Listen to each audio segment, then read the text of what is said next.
Hey, good Tuesday to you. How is everybody? It's good to see you. It's good to be seen by you. Guess what? Am Bill Sylvie, aka the Dungeon Delver. How the heck is everybody? How are you? I hope you're having an absolutely wonderful, wonderful Tuesday. As wonderful as a Tuesday can be. At any rate, I hope you're having a better one than I am, because let me tell you something. When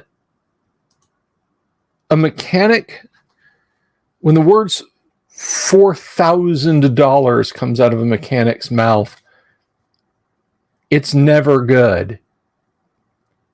It's never good. Ever. Under any circumstances. And unless you're just loaded and you're like, oh, that's a lot less than I thought it would be. So that's a little window into how my today went. But it is what it is. We move on. We cope. We do what we can. But anyway, let's just jump right into it. There's some very cool news on the classic gaming front that I wanted to share with you guys. I just thought this was really super cool. Not as sorry as I was. If you are a fan of classic computer RPGs,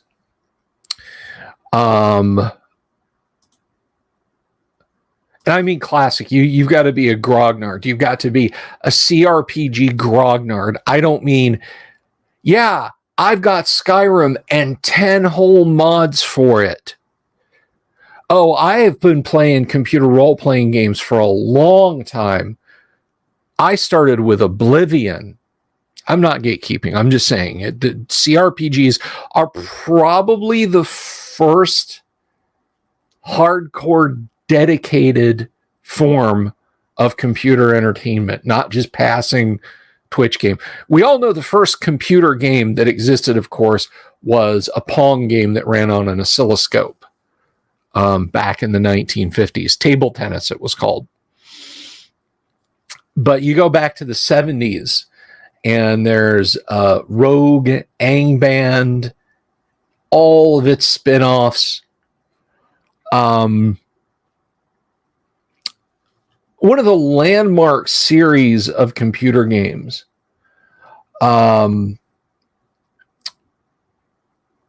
was the SSI Gold Box series.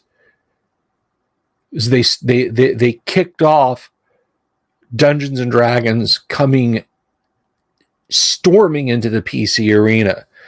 And there have been some great ones. I think Pool of Radiance is a fantastic game. I may one day try and do a Let's Play of that again. I started one, and then I just kind of trailed off and didn't really come back to. Greetings, Mobius. But the Gold Box games from SSI were phenomenal. After a certain point, they moved to certain platforms and then stopped. One of the more highly regarded in the series was called Eye of the Beholder. And unlike the FRUA, Fantasy Realms Unlimited Adventures games, they were a bit more like Bard's Tale in that you were always in a first-person view doing your combat and that sort of thing.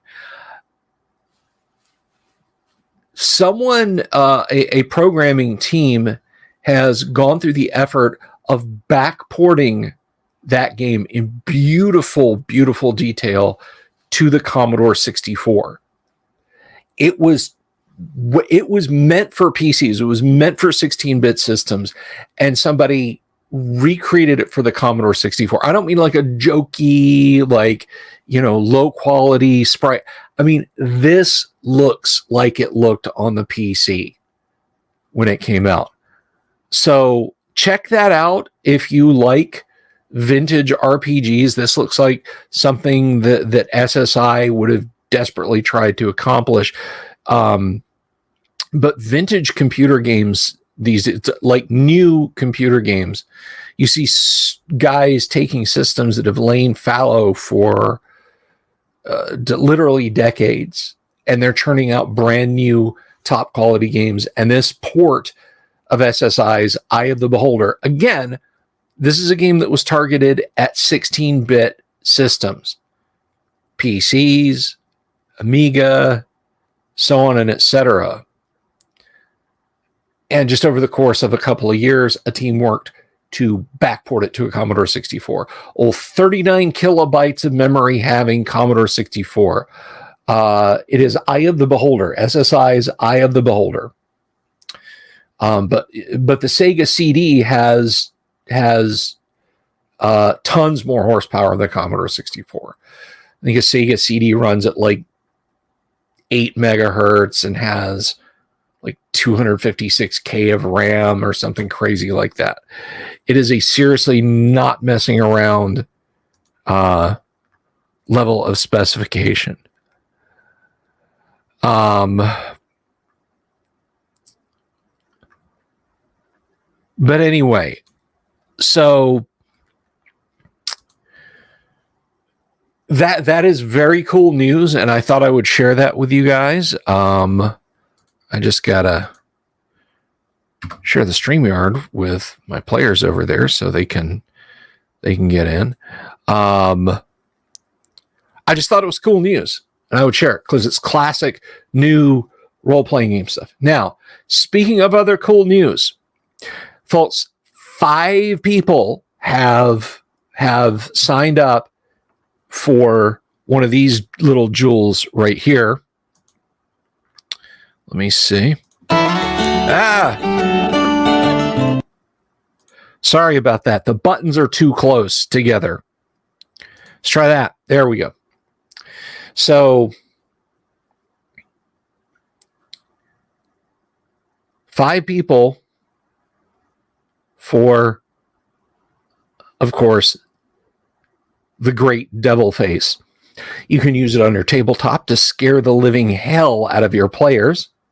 You can have it as a nice conversation piece. You can actually have it if you're going to run the Tomb of Horrors in miniature on your tabletop. I will paint these. These will come painted. This one is printed with 3D filament, not with resin. The final products will be printed with resin. Like the Beholders, there are a limited number of those I'm going to make, and I have 5 people who've spoken for them. If I get 5 more orders, well, it's not 5 people. 5 of them have been spoken for. But if I get 5 more orders, I'll do a print run and paint them up and sell them. Painted and number. I mean, I can paint a little number on them if you want. So, yes, 5 have spoken for it. Now, if you want one, if you want to reserve one, because reservations are now open and they're running out, there's 5 reservations left. You have to email me, bsylvie@gmail.com. It is right there in the crawl. You have to email me, put in green devil face in the subject, and then in the body, your name and your address, not who you are in Discord or are in the audience. Sure thing, Doomsword. So that's 4. Doomsword just picked one up. That's 4. So if you want a devil face, a 28 millimeter devil face for your tabletop, for your desktop, whatever, right there, that's the next print thing. So you guys let me know. Now that the grift is done, now that we're done with the evening grift, let me see here. I got to make sure everybody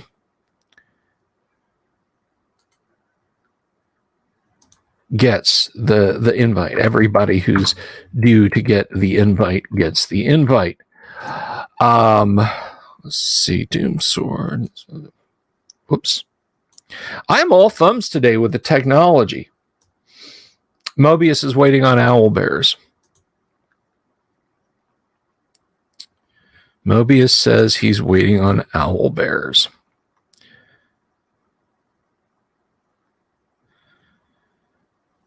Let's see. I think that was...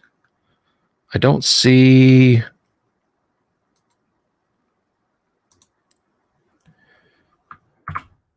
So tonight, before we start playing D&D, a couple of things. Yes, we started later than usual tonight. But also,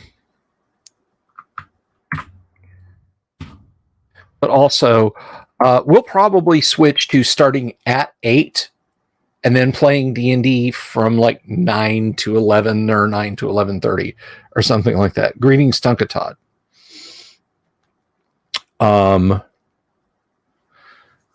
So yes, we're starting a little bit later tonight. The whole situation with the car just caught me up. But anyway, I don't want to dwell on it. Do you know where I do want to dwell? In the Forbidden City. Let's go there.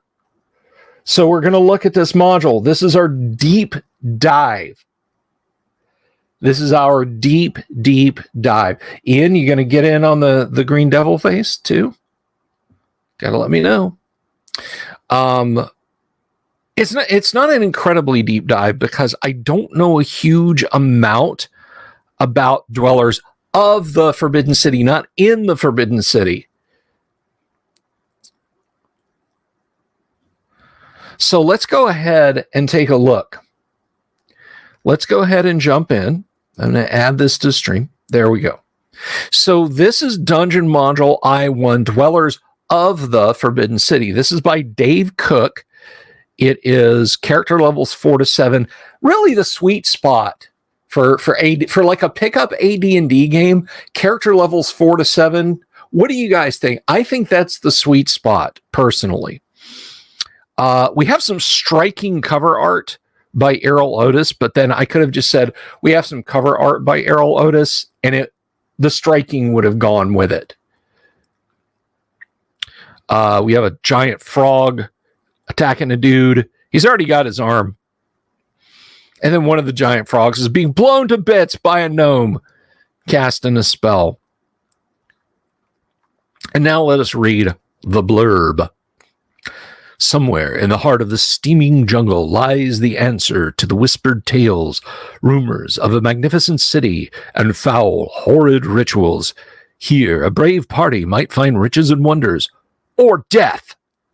Is your party brave enough to face the terrors of the unknown and find the Forbidden City? Parts of this module were used in 1980 for a major East Coast convention tournament. Information is presented here to reconstruct this exciting tournament, and even more has been given to expand play. Here, characters may adventure several times in a unique and interesting mini-campaign setting. Included in this module are background and tournament notes, referees' keys, new monsters, pre-generated characters, and eight it's this many. 8 different maps.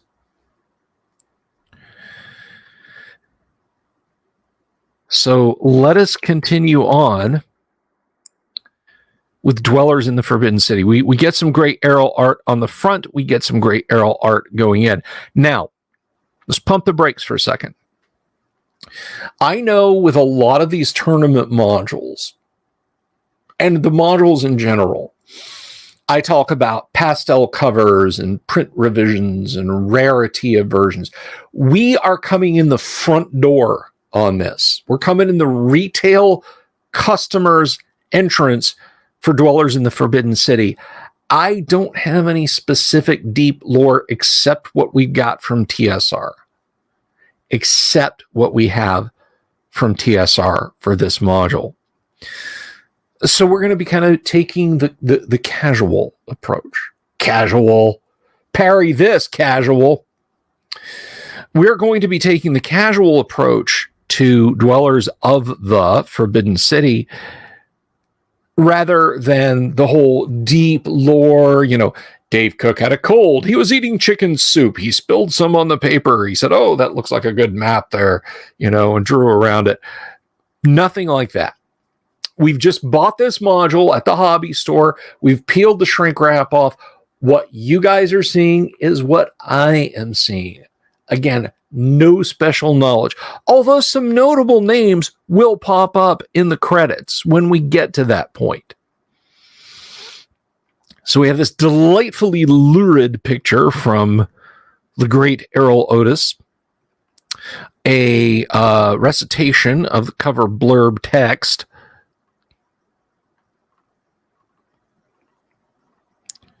And this is new enough that the TSR logo is a moon face. I do not know if there are Wizard Grimorley cover versions of this module. I don't know. Doesn't matter terribly to me. I'm not a collector.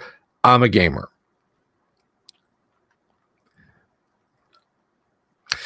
So let's just dive straight in, just like we did with Hamlet. Remember, we're as far as we can, we're going to approach this in a linear fashion. But once we get into the Forbidden City itself, we're kind of going to have to deal with, well, if the players come down this avenue, or if they come over here, or maybe they didn't start over here, or maybe we're just going to cope with it as best we can. Deep breath. I'm here with you. Everything's going to be all right.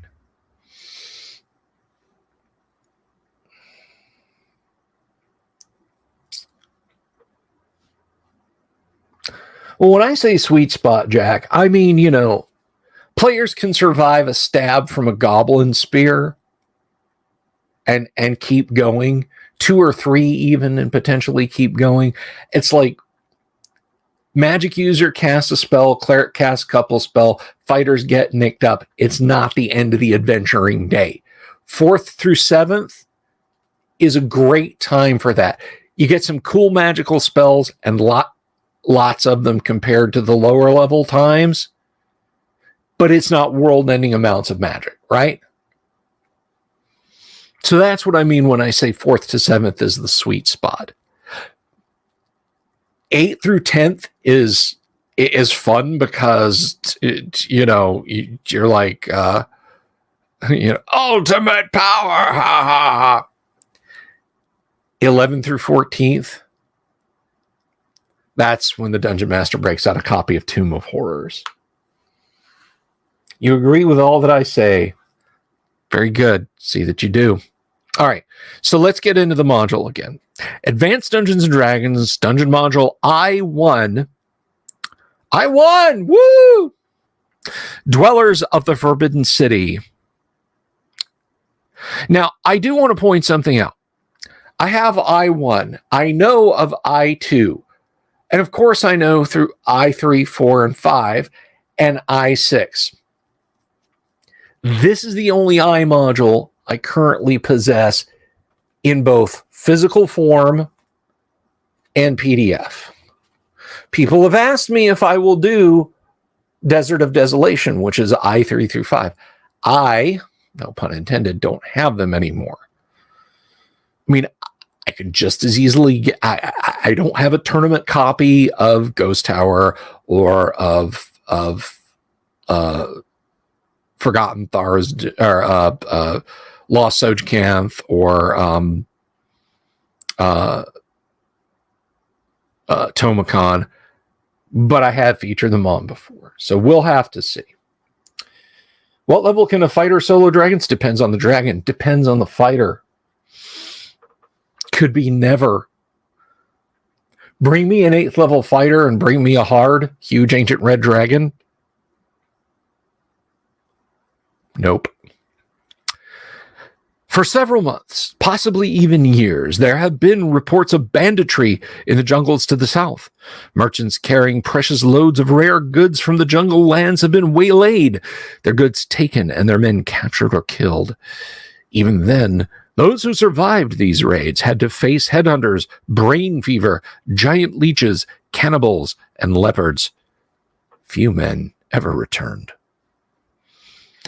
The stories they told were fantastic and adult, surely brought about by disease and the horrors with which they had to deal. Singing snakes, twisted and deformed ape men who were not men, and writhing, horrid flowers filled their tales. Surely such things were not to be believed. Nonetheless, something had destroyed the caravans. I will say I think it's kind of funny that, in a world where a spell like ESP is as low level as it is, would there be any legends like this? I swear I saw a man who was covered with hair like a gorilla, but it weren't no gorilla. He walked on two legs, describing Bigfoot. ESP. No, what happened was you drank corn alcohol until you wet yourself and then woke up the next morning face down in a dry, muddy creek bed and wandered home. That's what you did. Furthermore, none of the goods taken from the caravans has ever appeared in the markets to the north, at least as far as the merchants can tell. Some were certainly identifiable, rare pieces of art, scrolls, books, and other items destined to fetch good prices in the kingdoms of the north. Note, so far, we're not really being given capital G Greyhawk hooks here. Just the south and the north. It could mean that someone or something was hoarding a great deal of treasure in the jungle. Prompted by this information, your adventurers set out to find the bandits and gain their treasure. Your party is one of these. The long journey was filled with hardship, but fortunately, peaceful tribes and villagers were found to ease the journey. Last night, you arrived at such a village. The chief and the shaman met with your party. In answer to your questions, they told of the Yuan-Ti, or demon men, and their hateful minions, the Tazloi. These come from the forest, raiding and kidnapping. Those taken are never seen again. Only recently, the chief's son was stolen. The chief knows you are experienced and powerful warriors, and he wants to make a deal. It is. I personally, I think Dave Cook is not one of my favorite classic AD&D module authors. This is not one of my favorite modules. It's a good one, but it's not a great one. I guess if we think of GDQ as Led Zeppelin's 1 through 4 and Physical Graffiti, this is kind of along the lines maybe of Presence. It's like it's got its strengths, but it's not,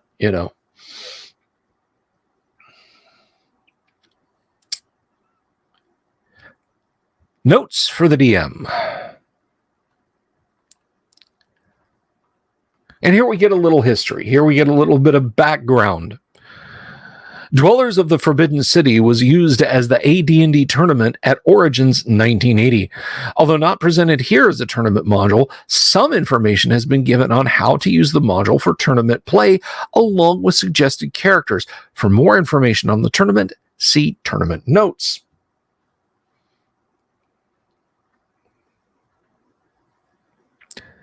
This module is designed for 6 to 8 characters of 4th to 7th level. The party should contain a balanced mixture of races and classes. Typical party composition would be 2 or 3 fighters, rangers or paladins, at least 1 cleric, a magic user, and possibly a druid. Unlike many other adventures, a party may find oh my gosh. That is brutal. Shots fired at the druid circle. Unlike other adventures, they may find the inclusion of a druid helpful. aside from all those other times.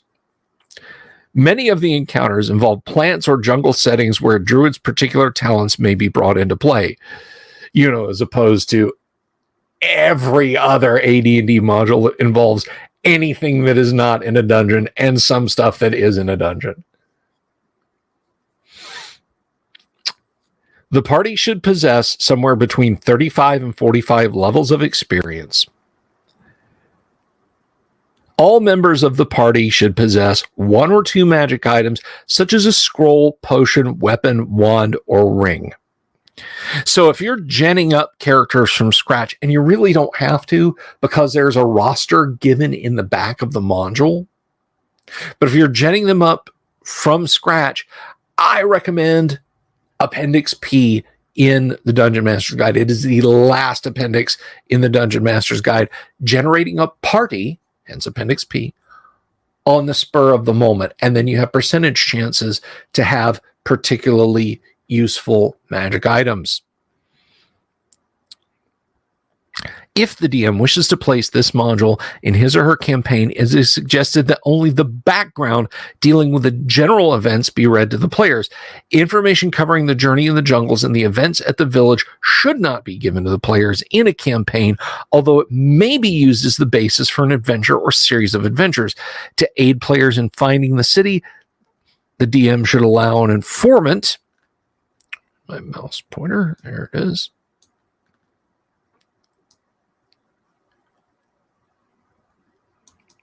An informant, a half-crazed survivor perhaps, to draw a very crude sketch map of the area. The adventures that occur on the way should prepare and strengthen or weaken a party for this module. Now we get to the Greyhawk hook.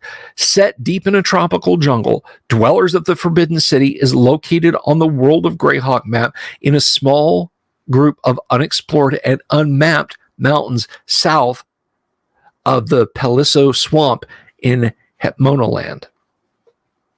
It's way down there.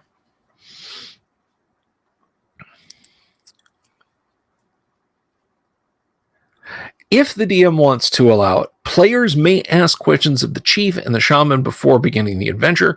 Both are elderly tribesmen, and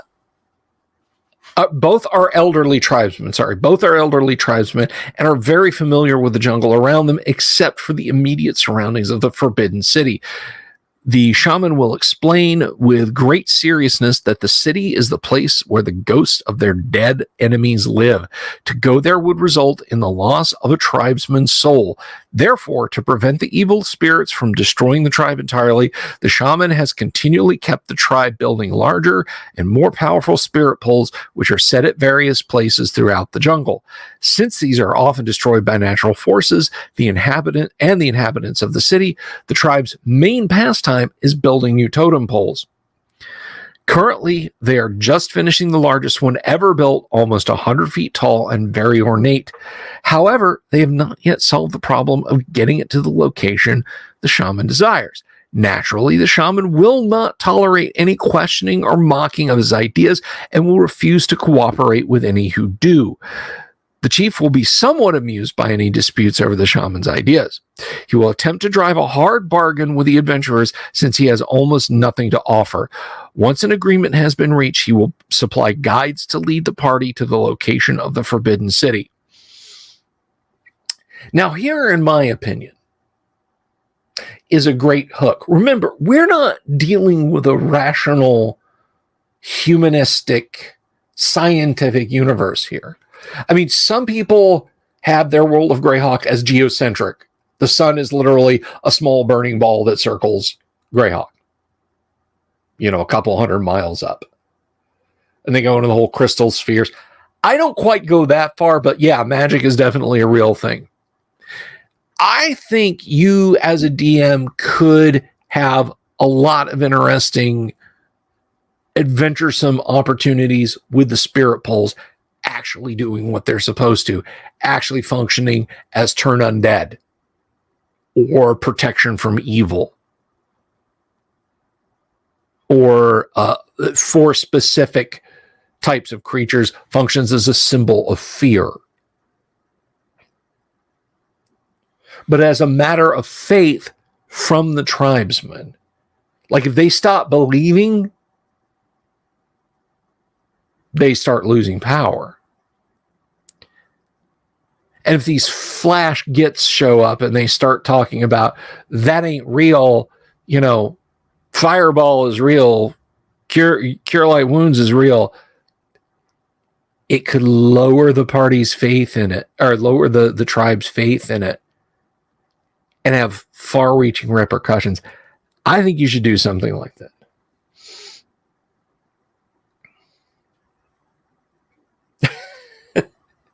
Corian, I like that. Friendship ended with Copernicus. Now Ptolemy is my best friend.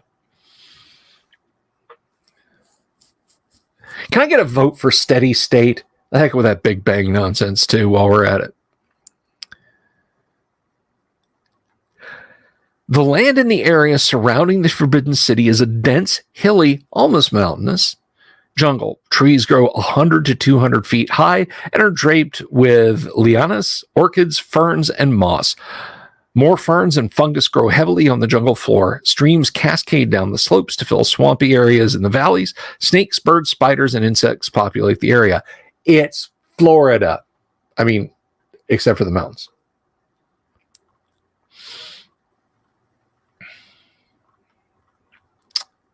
The Forbidden City is located in a large rift set in the peak of a low, rounded mountain. The entrance to the main gate, encounter Area C on the city map. And we're going to take a look at that city map here in just a second. Is located about a third of the way up the side of the mountain. It may be reached by following a gently sloping extension of the valley, which ends in the main entrance and the yellow musk creeper. That's not the Elon Musk creeper, by the way.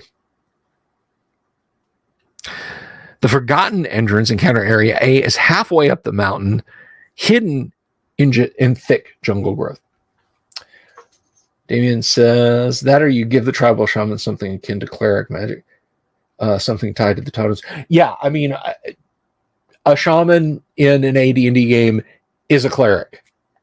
They are specifically listed in the Dungeon Master's Guide, although they are covered under non-human spellcasters. But if you look under the tribesman entry in the monster manual, it notes that they have clerics among them.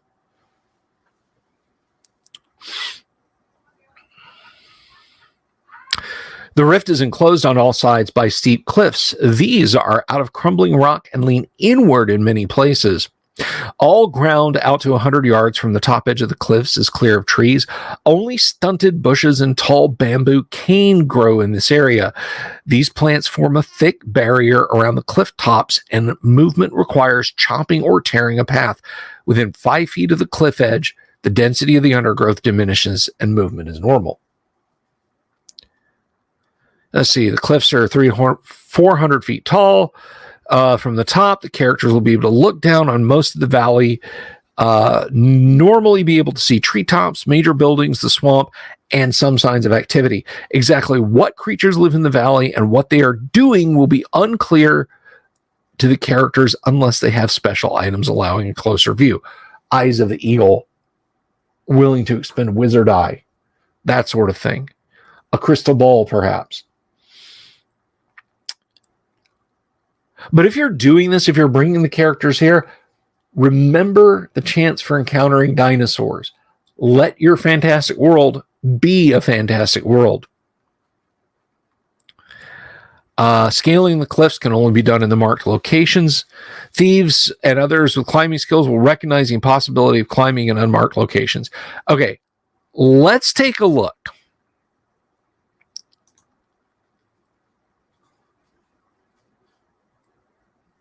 Let's take a look, because I want to, let's see, monsters.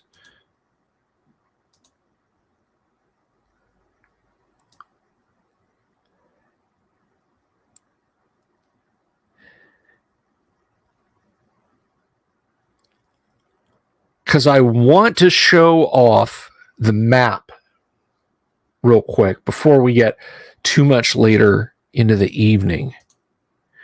So that's the back cover, and of course, it's just your typical blurbs, and we get some art. Now, I'm going to say something, and that's that looks like Jim Rosloff's work, but I don't think that may be Errol. Anyway, I've said this before, and I'll say it again, and I will stand by this. There's the Forbidden City. Does that look familiar to anyone, by the way? Does that jump out as something that looks like something you might know? I may get in trouble with people for saying this, but I've said it before. I am not a huge fan of Jim Holloway's fantasy art. His artwork in Star Frontiers pops. I really like his artwork in Star Frontiers. I think it's really nice. And I like, in general, I think his artwork is very good and very well done. I don't like something about his art for Dungeons and Dragons doesn't thrill me. Very good, Damien. Ding, ding, ding. You got it, buddy. It's Alaska. Yes, the Rift is just the state of Alaska. I mean, hell, the near dive is Lake Superior. Why not?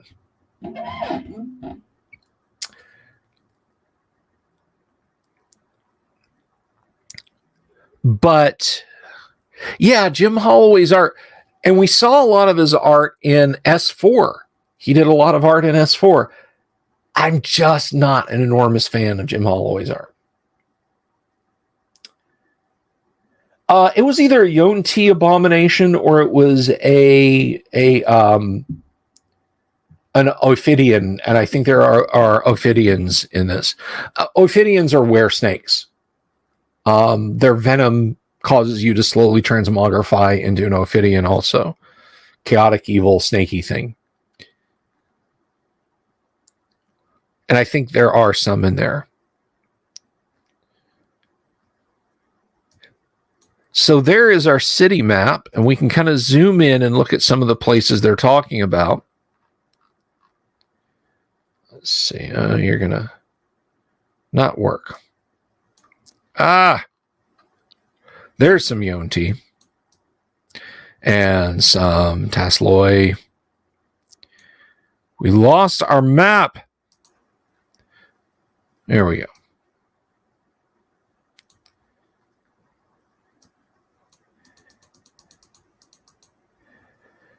So this is or can be your primary entry area here. Area A. It's not A5. It actually is AS. There is a secret that the party has to find right off the bat. Which, if you're playing it to the blade,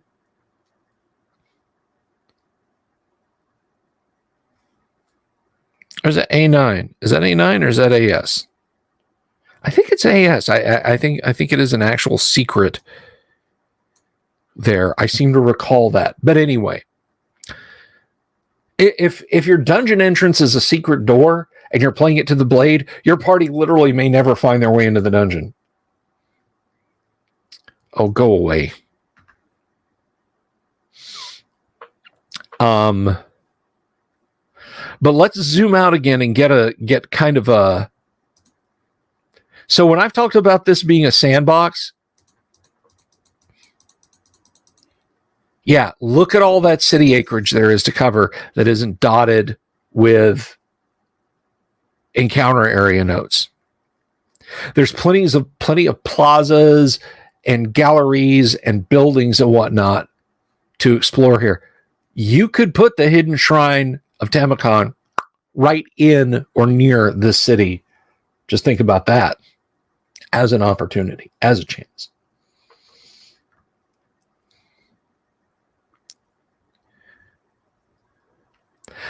But let's take a quick look. I want to look at credits because I don't think I've ever really given proper credits on modules in the past. But let's do that real quick, and then we'll look at the character roster. Now, a great many of the monsters are already covered, but some new ones are introduced here too. Credits. Okay, so it's by Dave Cook. Greetings, Alexander. Good to see you. Thanks for stopping by. Congratulations on conquering all of Macedonia, by the way. That was a pro gamer move. So designed by David Cook, development Harold Johnson and Law Schick. Of course, he did White Plume Mountain. Able assistants, John Pickens, Mike Price, Gene Wells. Or The Lost City. Editing, Harold Johnson, Alan Hammock. We love Alan. Alan's a friend of the show and an all-around swell guy.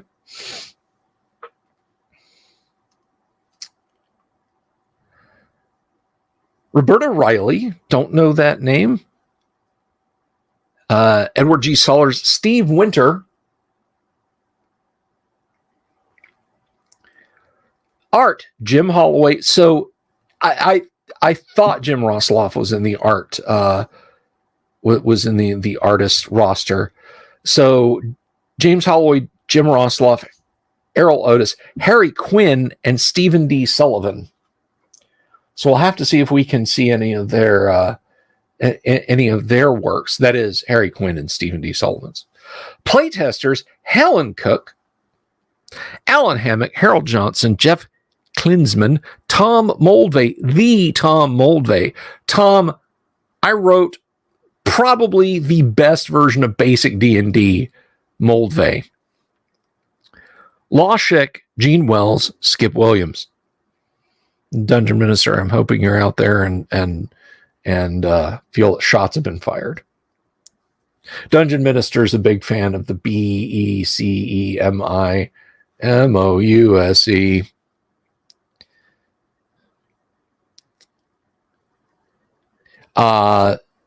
Gene Wells and Skip Williams, also playtesters. Typesetting, Diane J. Burke. Well done, Diane. All the letters are in nice, easy to read rows. We appreciate that.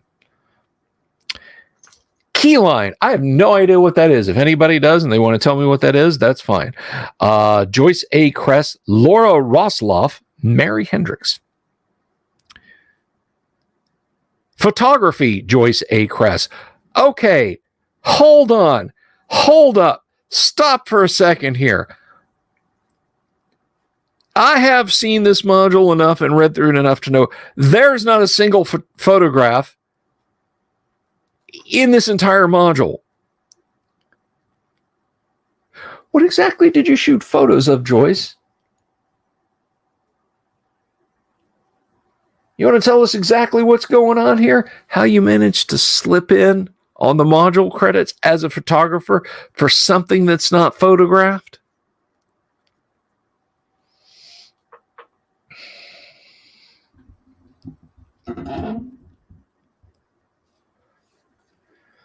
Just wonder about that.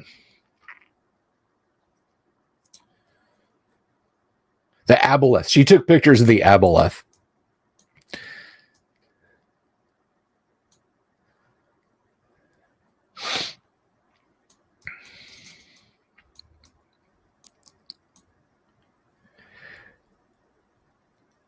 So let's do this because it's a quarter till time to start playing AD&D.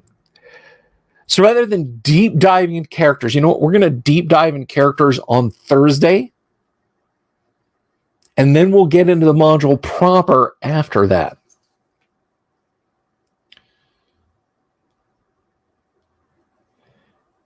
Yeah, Corian, I would surmise that's what it was. That's an interesting pre-press job to just kind of throw in the credits like that.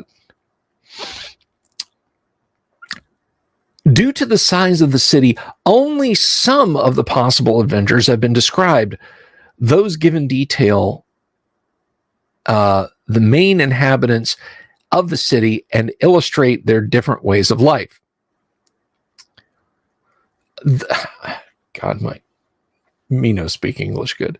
Those given detail the main inhabitants of the city. And okay. The DM may expand the given adventures or create new ones to provide players with further adventures in the Forbidden City. And there we go. Here comes the sandbox. And I mean that in a very positive way.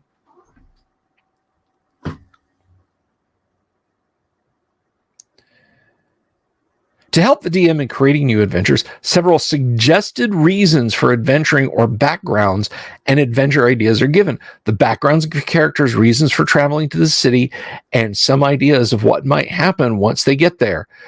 The adventurers give outlines for how particular areas or buildings might be expanded.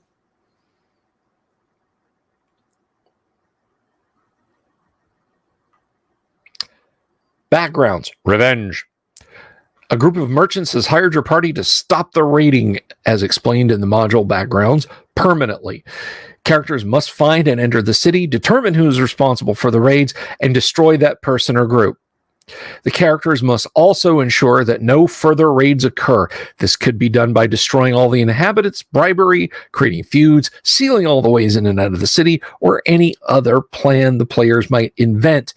The merchants would no doubt like to have the goods they lost to the raids returned, so the DM might wish to create a very well-guarded storehouse of these items. Greetings, Wave of Mutilation. Here's a wave of greetings to you.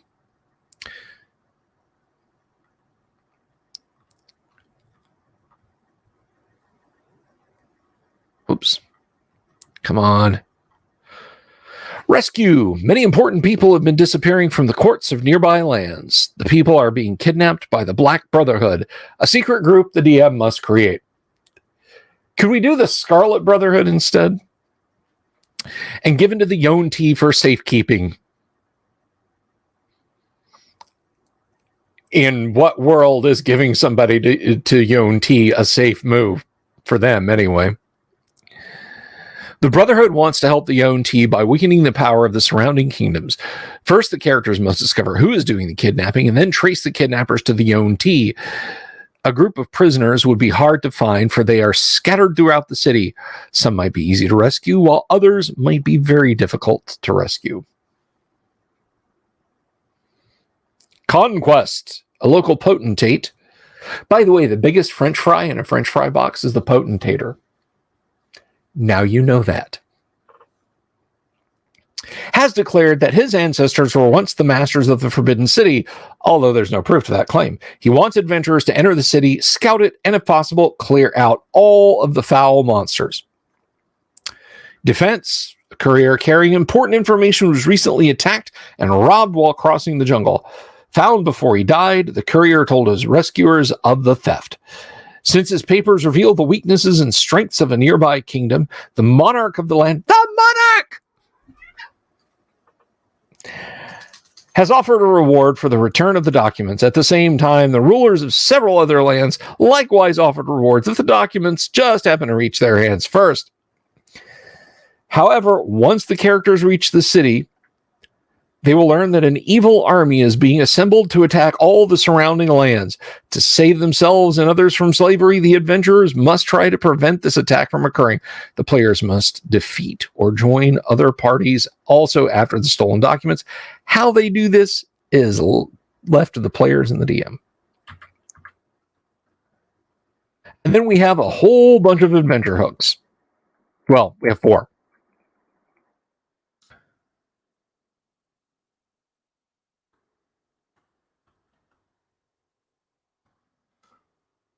We'll just take a quick look at these. Under the city stretches the ancient primitive sewer system. In it now live monsters and colonies of creatures of all sorts, but most common are the jungle ghouls and the last human descendants of the Yonti ancestors. The ghouls and humans wage a constant war of attacks, sallies, counterattacks, and sieges through the underground tunnels. More cunning than normal ghouls and led by small demonic leaders, the jungle ghouls attempt to transform the humans into twisted slime beasts with their cancerous touch. The humans are nearly blind from the centuries of underground existence and rely on their other heightened senses to survive.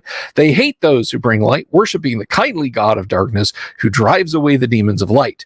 It is rumored that somewhere in the tunnels is the fabulous lost temple of Renette.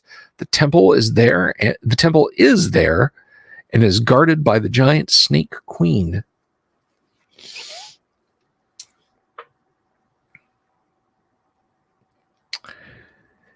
As part of their plan to regain power, the Yonti have revived the worship of a vile and loathsome creature from another plane. In one of the larger temple buildings of the city, the Yonti have succeeded in opening a small gate to the creature's plane. Many small and horrid beasts have entered through this gate and are being used by the Yuan-Ti for their plans. In entering the temple, the characters must defeat the Orkonos, vampiric orchid-like plant men. As they delve further into the structure, the creature begins to take control of the temple. The buildings become more and more alive with pillars, carvings, doors, rooms, and other features writhing and attacking the characters. It's like, wasn't there a horror movie like that where the vines like get up in you and eat you from the inside out, but they lure more people in? And like if you get even a little piece of it in you, it starts to grow inside. It's very horrible stuff.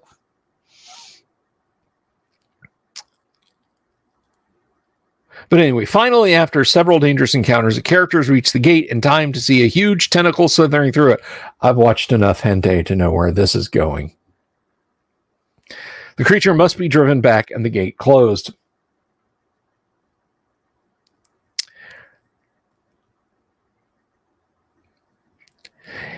3, in order to learn the movements of caravans throughout the jungle, the inhabitants of the city have established a spy network in the area. The raids will continue so long as the spies exist, but if they are destroyed, the raiding will be greatly hampered. Information on the location and names of the main spies may be found in one of the minor court palaces of the city, but only after battling the guards and other monsters.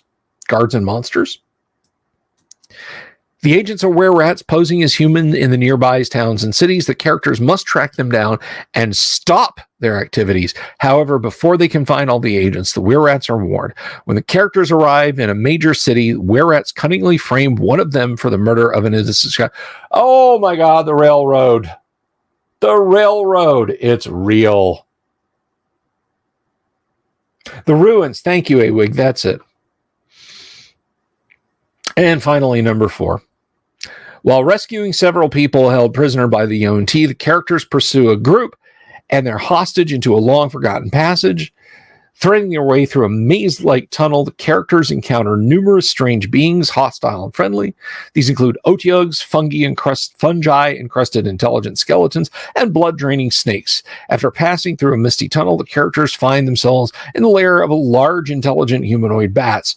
Unknown to the characters, they have traveled back in time to the days when the city was alive and prosperous. The bat people are good creatures, attempting to alert the inhabitants of the city of the coming of some great evil. The Yuan-Ti and the hostage the characters were pursuing have managed to slip past the bat people during all of this. The characters must find the hostage in a city in an exotic city full of people.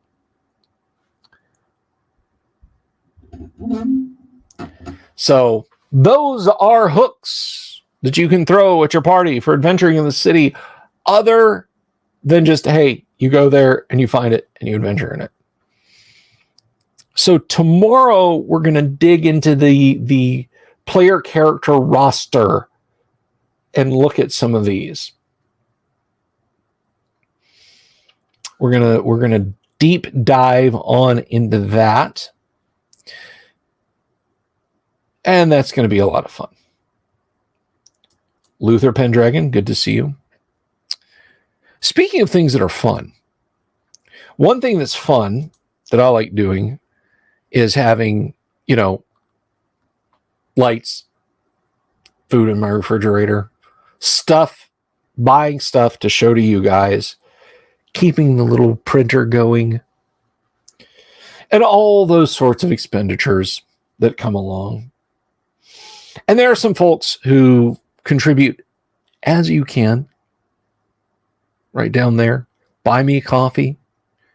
Direct donations.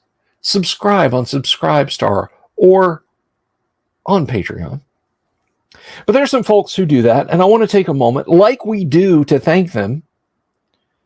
And let me tell you what, the best, really, one of the best things you can do is, if you're not already subscribed, click that subscribe button, click the bell icon for notification, give the video a like if you like it.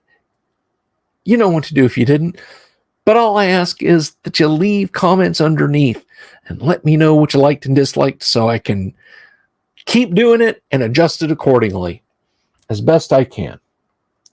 But now let me take a moment, just a hot minute of your time this evening, and say thank you To Joshua Garlock, Lord Corian, Ricky Maru, Mobius, Kevin Reynolds, Doomsword Deathmaster, Mark Simpson, Damien247, James F. Keck, William Smith, The Dungeon Minister, Manny Wall, Mark Corey, Kevin Wood, Todd Sharp, Carnivore Farmer, Rob, Jeremy Rule, Bo Ganora, Mikey Mank, Sky Hernstrom, Pete Sullivan, DM's Council, and Baron Von Headbanger. Thank you all very much for being subscribers. I greatly appreciate that. Appreciate it. Certainly do.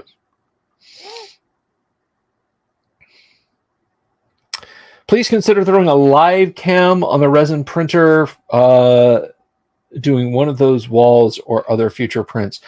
It would be extremely boring. It would be boring. The whole thing is encased in an amber, a semi-transparent amber hood that keeps ultraviolet light from drying the resin, except where it needs to be cured. And it's sitting just on a shelf. I'll take some pictures of it, or I'll shoot a little bit of video.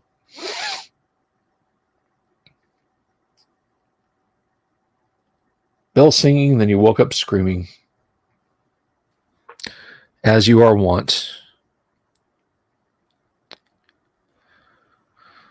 So here in just a minute, literally just a few minutes, we'll go ahead and get started with tonight's AD&D romp. And that'll be good fun.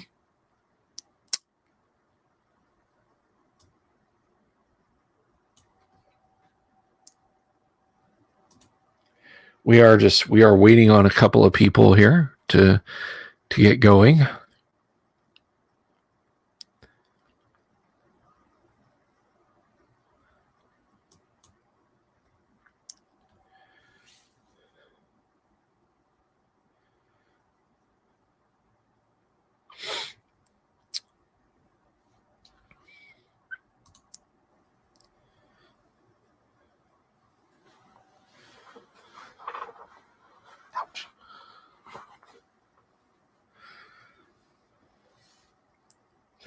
I need a camera inside and to speed up the video on play. Lots of trouble. Yeah.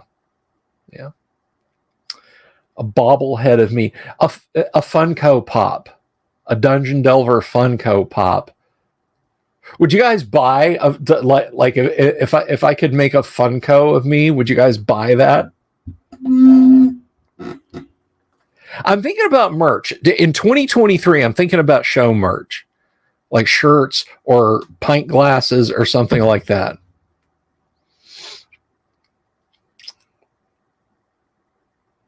I'm definitely leaning towards some show merch. But I mean, I can do a short video of the printer doing its thing. It literally until it, like, if I'm doing a really tall print, something that's like more than a few inches tall, towards the end, it's kind of exciting. Even right now, I'm knocking out some miniatures for the DM. That's Don McVitie. And because of the sides of the tank that the resin sits in compared to the size of the miniature, like, it's only sticking up like maybe a half an inch when the build plate comes up, because most of the time it dips back down because the sides of the tank are about the size of the miniature.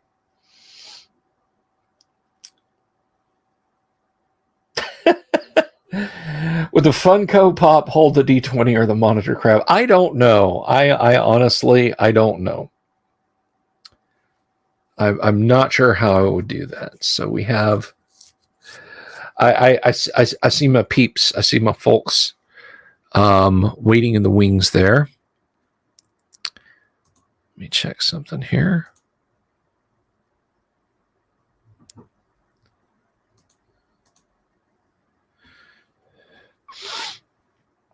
I think I'll have to double check. Let me.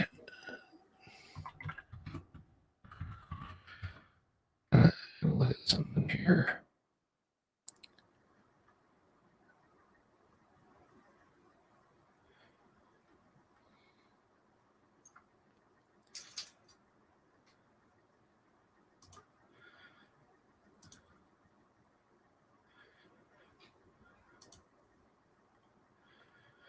All right.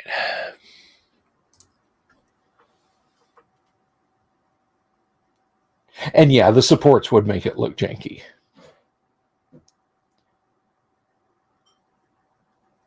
All right. Well, all of our players appear to be waiting in the green room. So, ladies and gentlemen, for those of you just stopping by to watch some live Let's Play First Edition Advanced Dungeons and Dragons, or as I like to call it, Critical Reel, let us welcome Mark. Let us welcome Lord Corion, Doomsword Deathmaster, and TK. Good evening, gentlemen. How are you? Howdy, howdy. It's good to see you, and it's good to be seen by you.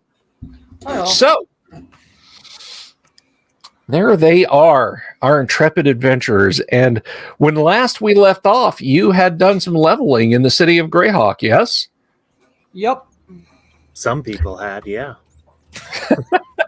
I mean, maybe if you were here to get all that fat loot, you would have, leveled too. All right. So, what are your intentions, adventuring party? What are you going to do? Who wants to give Lynx the +3 dagger? Not to Lynx. We can bury it with links. It'll be fine. The rest of the campaign is just building a massive mausoleum for him. Yes. We're The building next our own one dungeon. is that's going into the mausoleum. Yeah, we're building our own dungeon that we can adventure in our next group. Exactly. It's a living world. We'll make him the door guard. I mean, it is a living world, but I have a long sword, and I'm gonna fight with a long sword. I don't mind having the backup weapon. Now, though, I tell you what. I'm gonna hate myself for saying this. Take that +2 longsword. Which one? The regular one that the +2 longsword of bean counting. All right, I'll take it back. I mean, I will take it for the first time. Yeah, I liked having it. I really did, but with my gauntlets, and you're gonna need it. So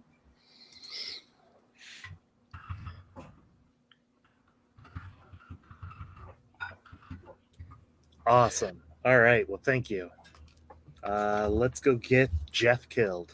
in the words of my dwarf, consider it a future investment. Outlier has one volume setting, loud. Yeah. I Speaking of investment, we can't need do to be his on the voice lookout. quietly. Oh, sorry. No, go ahead. Oh, we need to be on the lookout for stuff for the alchemist because I don't think we've used him. And that was 300 gold that we just gave him. Well, No, other than the troll. Other than the troll blood, but that's the only thing I have in my notes was no potions and shopping. So, Well, to be fair, I don't think there's a whole lot we can do with, like hobgoblin brain or something. Unless we wanted like a potion of hobgoblin control or something. But like, would have been handy. Could have had a hobgoblin we're army. done murdering them now. I mean, we can go and like try and kill Carlos. Would that work? Carlos has done nothing for us. Yeah, like the one guy who will talk to us in the dungeon. I don't want to do that. Well, I don't want to kill those ogres. They were nice. No, they were terrifying, and I do want to kill those ogres. Any ogre is terrifying. Any smart ogre is double terrifying. Can we start heading back and have this discussion of who we're going to kill or not kill on the road? I assume this is on the wagon. Yeah. All right. So heading back to Greyhawk then. Well, the castle, that is. I was going to say it'd be a damn short journey. This is the Greyhawk to Greyhawk connector. I'll call the Brute Squad. I'm on the Brute Squad. You are the Brute Squad. All right. So the entire movie is a quotable quote, and I love it. It is so good. So good. It is so He's good. already dead. I just realized the hardware button on my mic was muted. Nothing blocking and You're all trying this to talk stuff. to us? Yeah. Aw. I just been like role playing and stuff. Oops. Oops. What's up with that henchman I got last week? He's a lich in Ooh. disguise. Yeah, what about Maybe. that henchman? Oh my gosh. Well, in my defense, I was a little busy With for the Yeah, last that's 7 cool. days. So he will you had hired a fighter, correct? Yeah, he's some sort of fighter. He was the It- sixth guy out of the list, and we Okay. haven't generated stats or nothing. All right. I will I will cook up a character. Let's assume he's a fighter, he's first level, he has 8 hit points and some stats. And we'll Sweet. go from there. Hey, party. Can I elect we throw the DM a bone? What do you mean? Let's keep his follower about to guard the longhouse this time. That way, I didn't have to worry about it. You know, unless the longhouse gets attacked by owl bears or giant spiders or something again. But heck, Again. Give him ideas. hey, then it's not our fault. But until then, let's cut the DM break. How's that sound? It's fine by me. Me too. Well, good. That's the one that mattered. You're the one paying. Yeah, he'll watch after the other guys. Those guys, they've been known to make some pretty poor decisions in the past. So I guess we're leaving Leo and Nerm behind then. May as well. I mean, what do they do for us, really? Come on. Put They spears can play between cards us. with my valet. Yeah, out of the deck of many things. I mean, we can't take them all. We can take 5 plus Leo and Nerm. Yeah. We Like, don't just have going money with to 7 guard people? it all.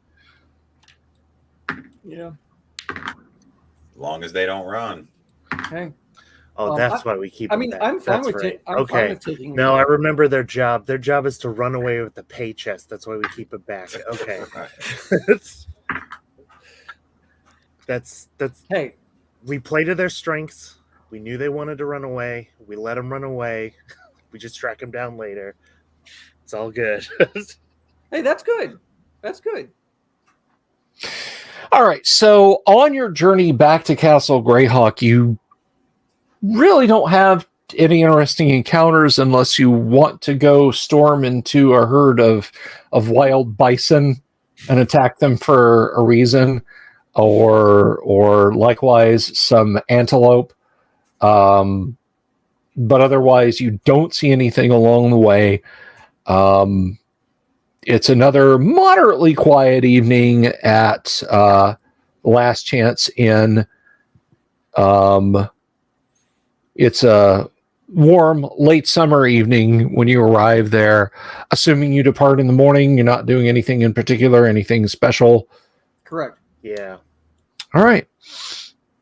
And you return to the longhouse, and there is nothing in it. Okay. Good. Sounds good. No, I mean, there's nothing in it. It's a void. Roll save versus spells, all of you. No, I mean, no one has occupied it or anything like that. We come in House of Annihilation. Yeah, right. The entire place A is house just of gutted. annihilation. Just us falling into a vortex for the rest of the session.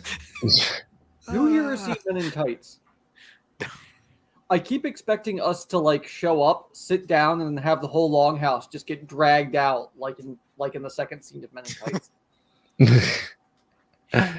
Nothing so humorous or So- it is a moderately drizzly morning, so extra reinforced coffee and tea. Okay. Where do we want to go next? There is still some rooms City of past Greyhawk. There's still some, straight back. There's still some rooms past the orc lair that we have not explored. Sure. Yeah, Yeah, I'm good I with think that. that's probably the best. Because we went into the caverns and noped right out of there. But we got loot, but we left quickly. And the Carlos is over there. We can't get past Carlos at the moment. Yeah, I'm not going to pick a fight in those caverns if I can help it. Okay. At least not in that room. So let's go back through the orc lair. remembering that there is a pit. I know nothing about this pit. I am telling you now, there is a pit. Remember this. It will be important. It's about 20 feet in, about 10 feet deep. Yes. Actually, Very important. Abner doesn't remember that either. I'm I checking think Geenan's Geenan's journal. I feel like there's something like, Dear Diary, the dwarf fell in the pit today. Again. Fast forward 3 weeks. Dear Diary, the dwarf fell in the pit again. It's no, around these parts is the pit of complaining. Speaking of things to remind things of, Jeth, you will not understand this, but beware of rot grubs. Jeff doesn't have that curse, so Just saying. Yeah. It does now. Does Jeff have any oil on him? No. Does I he got have any torches torches? though, and I Cool. would like some oil. I'm going to part with 2 pints of oil. Wicked. Jeff does not have any oil on him. He's very ashy. Indeed. Um, I'm going to dump one all over your head for safekeeping. Yeah. Okay, so you guys are not going into the caverns. Do you feel you were treated unfairly encounter-wise in the caverns? And why would it matter? Altogether too fairly. Much more fairly than we could survive. Fair enough. What Okay. happened to the caverns, guys? I mean, No. it beats the Iron Golem. Yeah. All I know is I got my weapons. We came out with good stuff, but they were bad things in there. Bad things. Like what? Bad Rot things. grubs?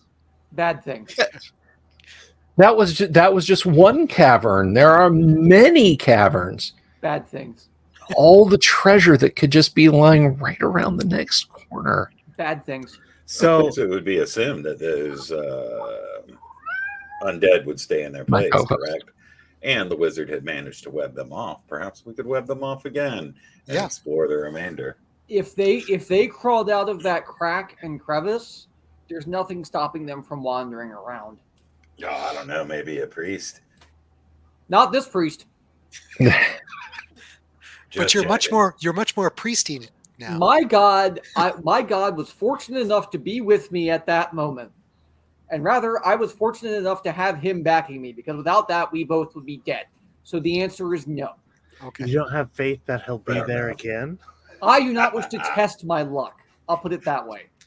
He saved I my thought you bacon didn't once believe this in month. luck. We'll go to the orc area and Yeah. remember the trap. Remember the pit trap. Sure. So Abner goes first. Heard. Okay. So we'll go down into the cistern. Okay, I'm sorry, cutting to the chase. We'll go to the cistern. that's And fine. Is the orc door still there? Was it bricked up at some point? Did It you was say? bricked up, and it still is bricked up. So that might Oh, stop us from investigating the orc area. well. mean- Well, I also have the 5 other men-at-arms with me. Yeah. But why wouldn't we go into the cave if that's where we got a whole bunch of treasure at last? Especially if you're not going to tell me what you found. Yeah, We found- I'm we happy found- to show you. Horrible undead creatures, which, if we are to understand correctly, could reduce our puissance. Oh, Let me I put it spoke this to way. members of the Thieves Guild who have encountered such or heard of such things spoken before through legend and lore. I know nothing more. But they're dangerous, and they'll kill a man such as you just where you stand. If you go first, I'll follow. In those holes, they will not hear you scream. They won't hear me run either. By the way, if you want, I can grab a pick from the cart and I can have that wall down in about 5 minutes. Opposite the wall is where the ogres came down. Opposite that wall is Carlos. No. No? Carlos is to the, if I've got the map correctly, Carlos is to the north, hobgoblins to the south, ex-hobgoblins, orcs to the east, now bricked up, and to the west is caverns. Ah, okay. Okay. So our decision is break down a brick wall and hope the orcs have treasure, or just collapse the caverns because we don't even want to go in the caverns. Why don't we just Or- collapse the Probably much caverns more and treasure leave? within. Or we take the bricks from the brick wall and brick up the caverns instead. Or we He go was into the considering caverns going and back to the longhouse proceed for a nap. extremely carefully.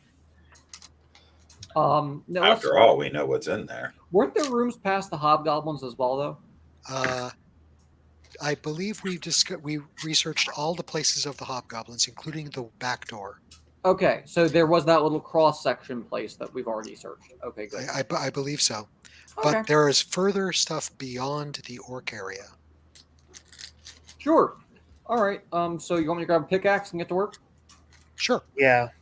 it'll be Yeah. noisy, but what can we do? Well, I mean, to be fair, I think we would be having this conversation back at the longhouse where it's Yeah. relatively safe anyway. No, So, You'd hope, but I did That's fair. imagine us already in the cistern.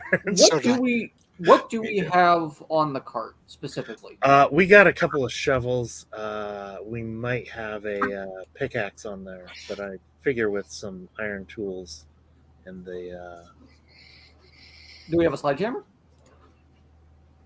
I don't think so. We got a whole bunch of crappy weapons though that we can just destroy probably. The dwarf is going to sadly shake his head. Iron spikes and axes, so we can just hammer iron spikes in and close it with shovels. I don't know. Fighting Carlos is sounding like a better idea. Can't you just bash it in with your mighty gauntlets? You want me to punch a wall to death? Yeah, That is I- very dwarven. You could That put is it that way in incredibly this very dwarven. common tongue. Yes. Can I use your head as padding for my meaty fists? No. It Then is the much answer- too thick and dense. Then And I suppose if we're going to dawdle and make all this noise, we should keep an eye out on the cavern. Yes. then the answer is no. Okay.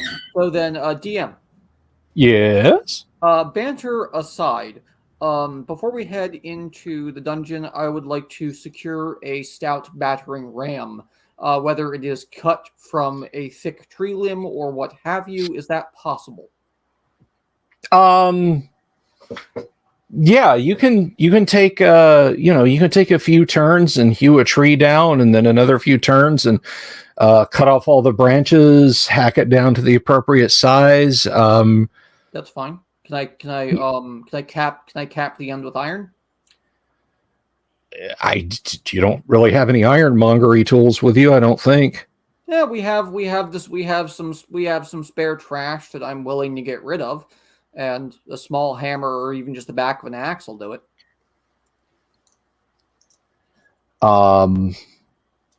I mean, sure, that's your. It's going to be a couple of hours doing this, but that's fine. if you wish to do that, then yes, you may. Are you just Absolutely. talking about hammering iron spikes in the tip? No, well, I'm gonna take an old battered helmet that we have lying around, cap that on the end, and then proceed to hammer the iron spikes into the helmet, etc. I just want I want an iron cap on the end of that battering ram, because as soon as you start ramming that log against that wall or against the door, it's gonna start to mushroom out and splinter and yada yada yada. So, Okay, that actually makes sense. and worst comes And to you're, worst, you're going to do that outside, or yes, Yeah. yes. Right. So, So all we'll of do that is just a Go few back hours up, work at hang the out longhouse. outside. Right. Yeah, all of that's just a few hours work at the longhouse. All right, I used up all our iron spikes in a helmet. So, I still got 10 more.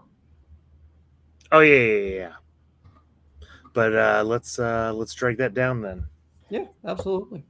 I figure a small, man-sized portable one. Maybe two of us could take it if we had to, but nothing huge. Okay. Did that make sense, DM? About 4 feet long, 8 inches round. Nothing. It did. Okay. It did. I don't know how heavy that would be, but it would suck. Oh, we're not carrying it. The minute No, that's I am, but no, the men at arms are carrying it. okay, that's fair.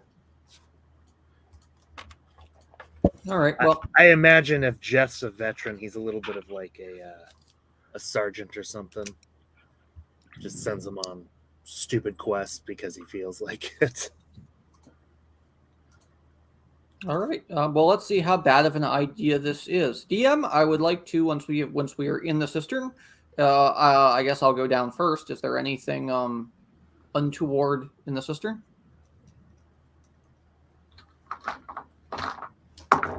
Nope. Excellent.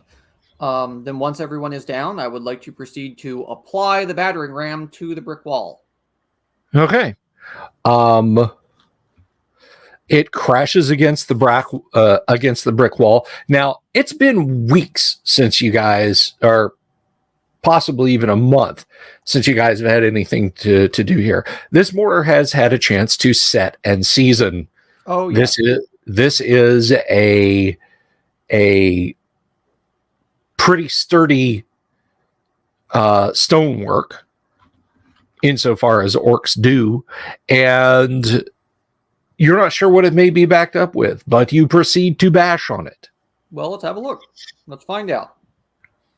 All right. Let's see if they did the thing right. Make the dwarves proud. Crunch. Crunch. Crunch. Each blow, let's see. Carlos is going to come out. Attracts Yeah. 3 to 5 points. Come out raising Cain. What's going on? Oh, God. All right, so let's see. What I wouldn't give for a team of dwarven sappers. Or at least a few pigs. Pig fat. It burns. Oh, You dig the tunnel, send the pigs in, set them all on fire. I'd hire him just so you have somebody to talk to instead of me. The sappers or the You pigs? talking to me this whole time? All right, so you smash this thing repeatedly against the wall, and it's crumbling. The rock is splintering, but it's not giving way yet.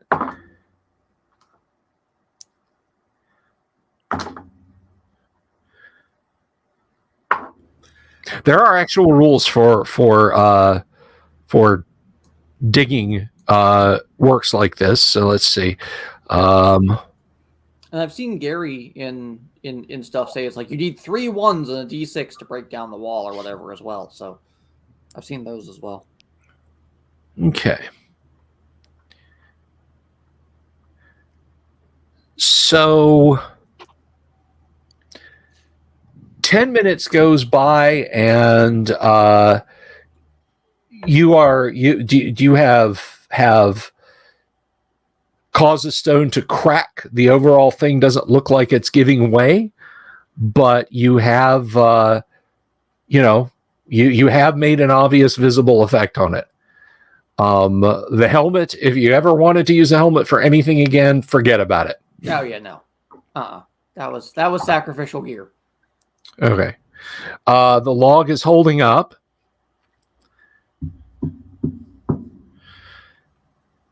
You swing and slam the log in it a few more times. And you get more cracks, more chips off of it. You've now kind of made a visible spot on it where you think the stonework has perhaps caved in a little bit. And half a tick. Half a tick. Wait. Half of a tick. A group of men comes out of the northern archway. The ones in the front have crossbows at the ready, swords at their side. They are wearing studded leather armor. There are 3 behind with spears and shields as they are moving forward. They see what you are doing and demand to know who you are. Do we see Carlos? Let's see. Is Carlos on shift? Yes, you do see Carlos. Well, your character doesn't know Carlos, so I don't, but hopefully the No, I dwarf do. remembers. Hey, Virgo. Carlos. Surely you know who we are. Some of our faces have changed, but we remain the same. yeah, Carlos says, "Yeah, well, you're making a hell of a racket. What's going on already?" Clang, Hey, we brought another dwarf. What do you clang. We Are wish you to trying continue bring the whole exploration. dungeon down on our heads? Clang. We wish to continue our exploration past this door that the orcs put up. That's no door. That's a wall. Tell that to a Technicalities. dwarf. We're making a door. It's going to be an archway soon. Clang. You got a better way to get this open, or have you seen anything that warrants actually opening it in the first place? And what of that passageway, that cavern? We explored that, and we found the way blocked. So we came here instead. Yeah, Carlos, he says, "Look, if you're going to make all that racket, you're going to cause all these problems, that's on you. It's not on our heads." No, we're good. You hide behind your portcullis. Clang. Yeah, And your why are you pit. even bothering us anyway then? Because you're raising hell. Clang. It's loud in dungeons. No, it's quiet. At least it was till you got down here. We brought Clang. a dwarf. All right. Well, there's some muttering amongst them. They're clearly not happy with what you're doing, but they leave.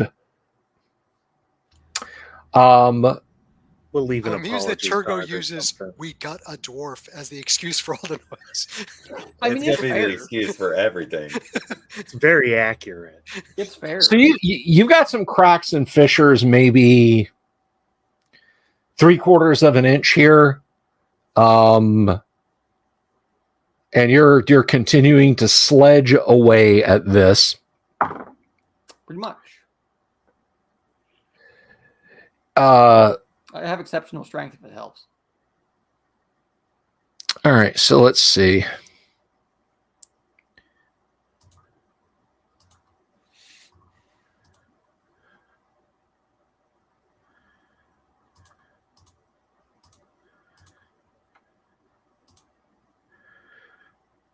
Yeah, you would be appalled at how little damage a battering ram does.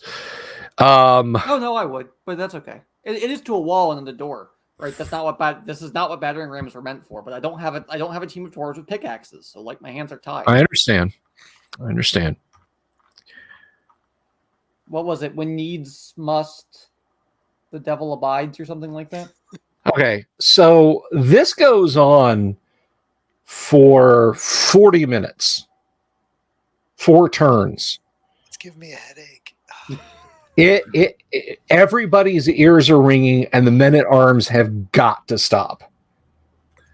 Oh hell, I was just thinking I was doing it myself. Oh, okay. I thought you had the men at arms with you swinging. Well, you're getting pretty tired. I mean, you're like, Oh, damp, cool cave, my eye. Oh yeah. Oh yeah. Okay, let's stop. You have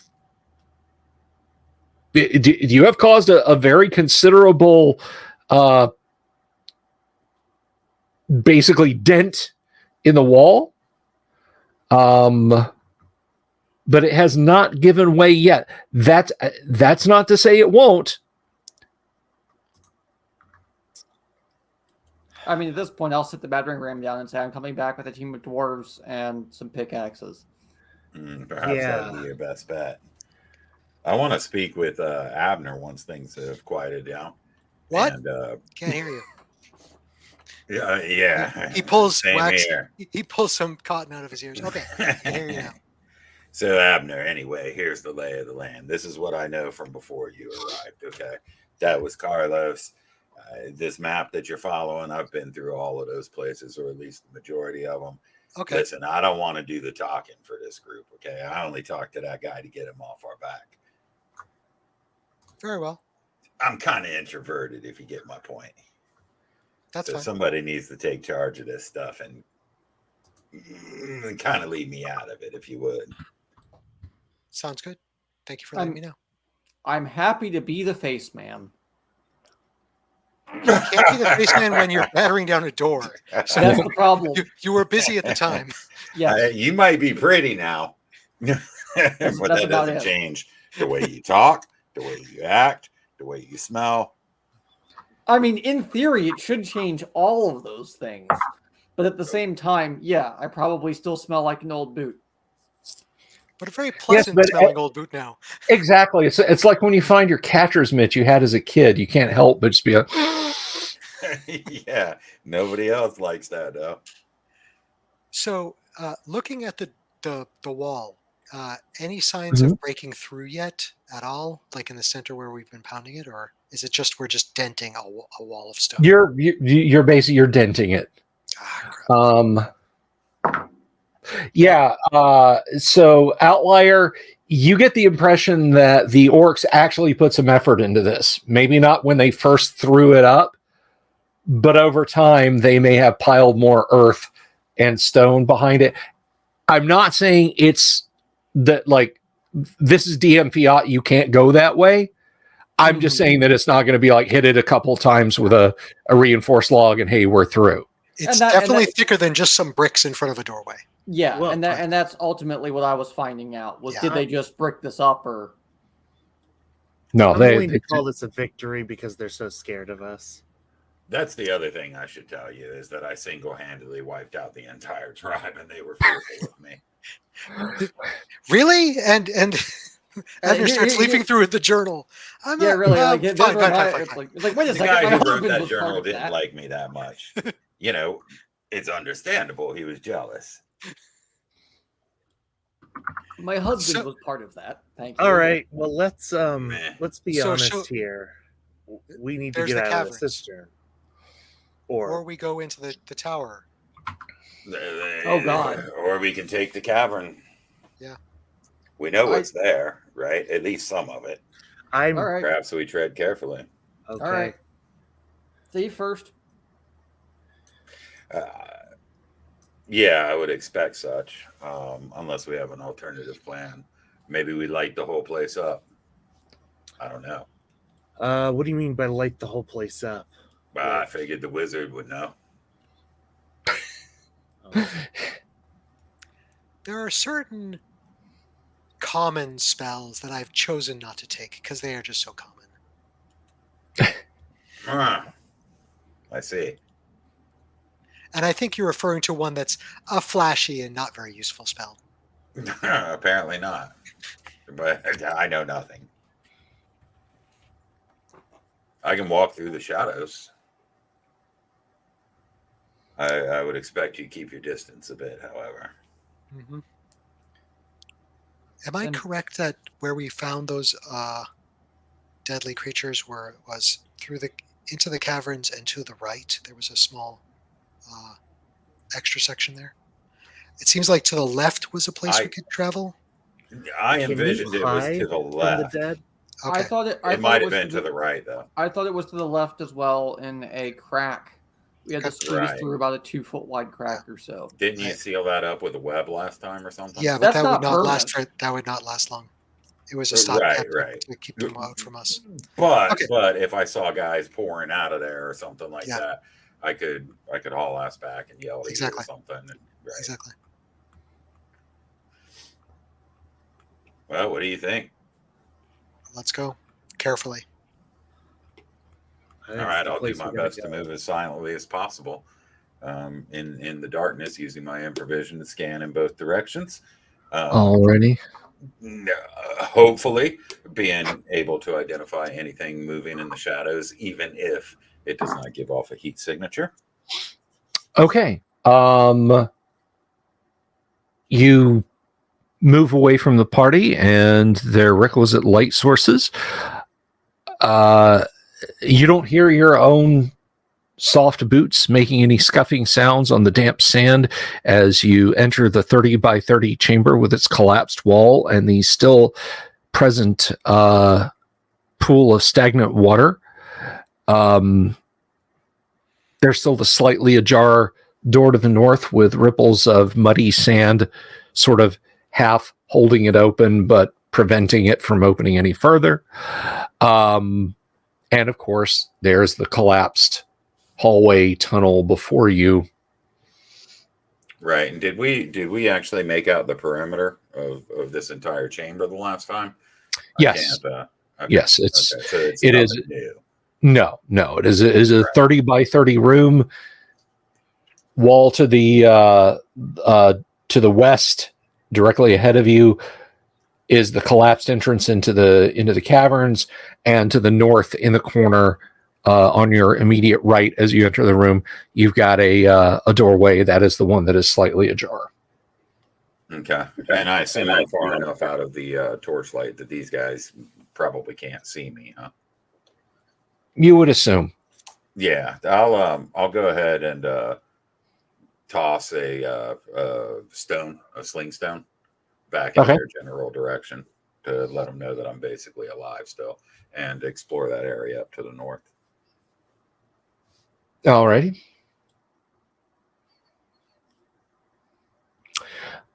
So you're going to the north. As I said, the door it's maybe open a foot or two. The mud, the muddy sand has piled up around it on both sides. If you suck your gut in, you might be able to just wiggle into the chamber beyond. At a glance, and just without sticking your head in, it is actually much cooler in this chamber. And it is 20 by 20. There are a few broken shelves, some large clay jars, or potsherds, I should say. But otherwise, nothing of note. Right. So 20 by 20, no apparent exits, some jars and stuff like that. Correct. All right, I'll squeeze back out of that, and then make my way around to the cracked area very carefully, and try to poke my head through that and kind of get a view. Of course, having an idea with what we encountered last time. Alrighty. I hope to not be seen. Okay. But to see what's inside. Spell me again. What is your move silently?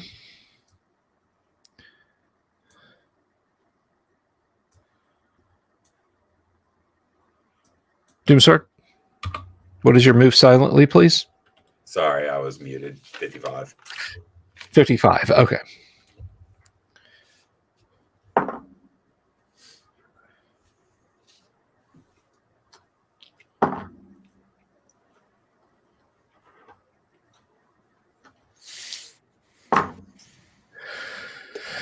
All right.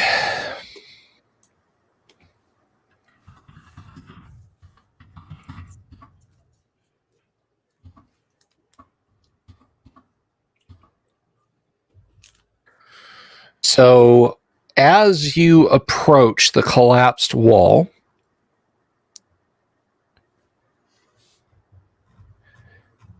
you hear some distance away in those caves, you hear a snuffling, squeaking. It definitely sounds like giant rats nearby. All right. Yeah, I'll back out. I don't want no part of that. Okay. Yeah, there were multiple giant rats somewhere off in that direction. Okay. I suppose I'll make my way back to the party at this point.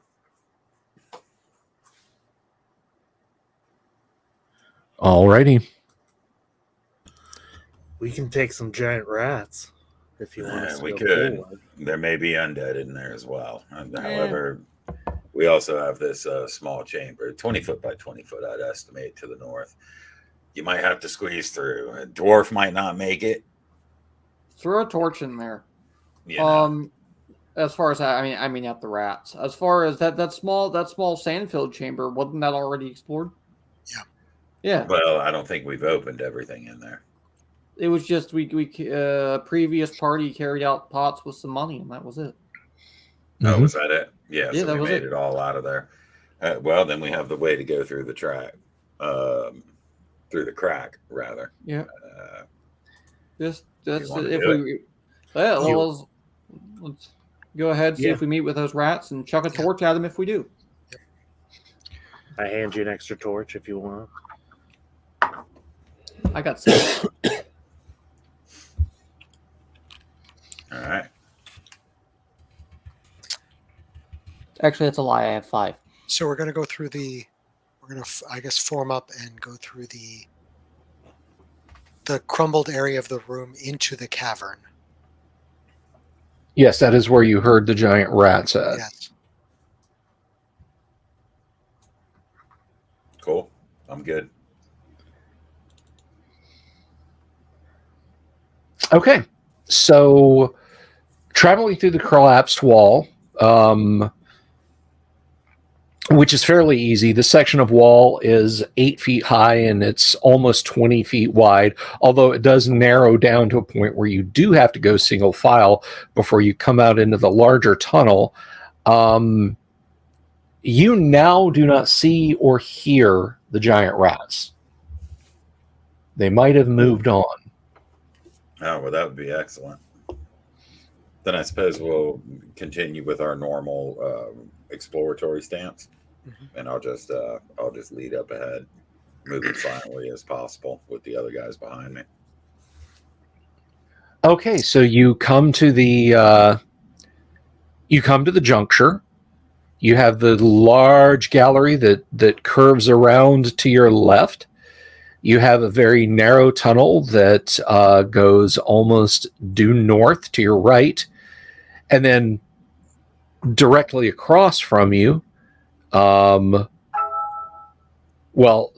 gallery that curves around to the left also goes to the north. So basically, you're at kind of a weird T intersection, but it's also got a spur passage on an additional spur passage on the right. Yeah, I like to stick to the left, or to the right, rather.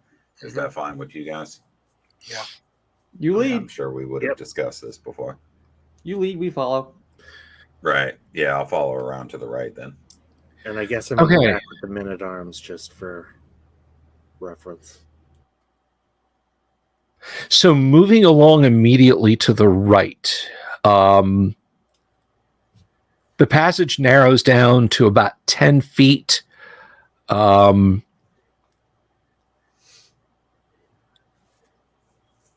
so you have many different ways you can go. Basically, as you come out into the gallery, of course, as I said, you can go right where it narrows down 10 feet, but also kind of catty-cornered from where you came out into the gallery is another tunnel opening that looks like it goes west. Right. So, yeah, in this circumstance, I'll just follow the right wall. Basically, Okay. You can envision it as, like keeping my right hand along the right wall. Sure. Follow it around Sure, I got you. All right. So moving north, about 30 feet from where you came out into the gallery, again, narrowing down to 10 feet, you come to a rough T junction. As you look north, it looks like it curves. It goes about maybe 15, 20 feet and then curves to the south. You think perhaps it just loops back around, that it is the narrow tunnel off of the three-way where you came out into the gallery. However, on the left, it stays, it goes maybe 20 feet, and it looks like it then turns to the north. All right. I'd like to confirm my suspicion on the carrying all the way around. All right.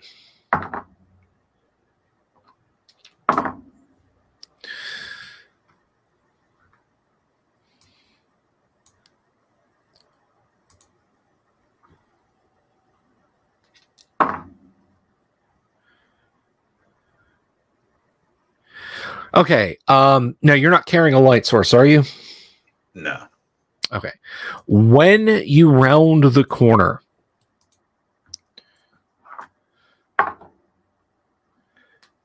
oh boy. Okay. So your dex is 18, correct?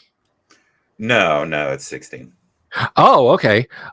You round the corner and bump into something that you don't really see on infravision, as it were. That immediately begins to let out a shrieking sound. It is a mushroom about 7 feet tall, and it is now making a high-pitched shriek. You can barely hear yourself think over it. Right. You have bumped when you followed a corner around. You bumped into a shrieker. Sure. Classic. Yep. Is there area to move around it? Or is it the passage blocked off by these things, perhaps? Hang on one moment. Let me see. Let me get to my... The faster you murder it, the faster you've hit its magical snooze button. That's true. There is just one of them, so yes. And it is slowly shuffling away from you, but it is still shrieking. Yeah, The shrieking mushrooms! Yeah, I'm going to hack that thing as quickly as possible. Let's see if I can at least stop the madness. Would we come forward? I feel like everybody. Oh, yeah, you guys are... Yeah, I feel it's too loud for me to communicate anything back. So Yeah, I'm not sure if I've ever heard Turgo make that noise. yeah, that Make is, my noise. that is a new one. It's either really good for us or really bad for him. Either way, let's go see. Yeah, that'd be terrible. He finishes with the mushroom, and we're just gone. It is ear-shatteringly loud, but you round the corner, and there is Turgo. He's doing this, because next to him is a shrieker, letting off shrieking sounds. I feel like I'd be so deaf after the battering ram incident, I probably wouldn't. I turn it into a stabber and stab it. Okay. Greetings, Yang Yanzhou. Good to see you. Does it count as a large opponent?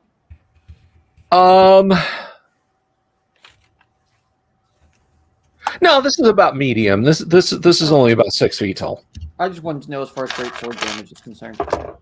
I understand. I presume I have to roll to hit the thing. You do. It's got a leathery toughness to it. All right, well, that hits and 12 damage. You heal almost completely all the way through it. It's kind of leaning. Well, that's good, because I missed when you cut half of it out of my way. Sorry. All right. Anyone else? Yeah, I'm gonna hack that thing if it's still trying to move or shamble away or whatever. It is still trying to shamble, and it is still shrieking. All right, so that's hang on, let me get back to my little chart here because I got multiple weapons now and all this stuff. That's AC 9. Yeah, no, it's still got that leathery toughness to it. Right. Okay, it spends its round trying to maneuver around you guys and bumps into the wall, and it's still letting off shrieking sounds. Can someone cause that thing to stop shrieking? It's very noisy. Would you like to help? I am helping by asking if someone could shut it up. Well, how about you have a follower shut it up? Very well. If you don't want to do it.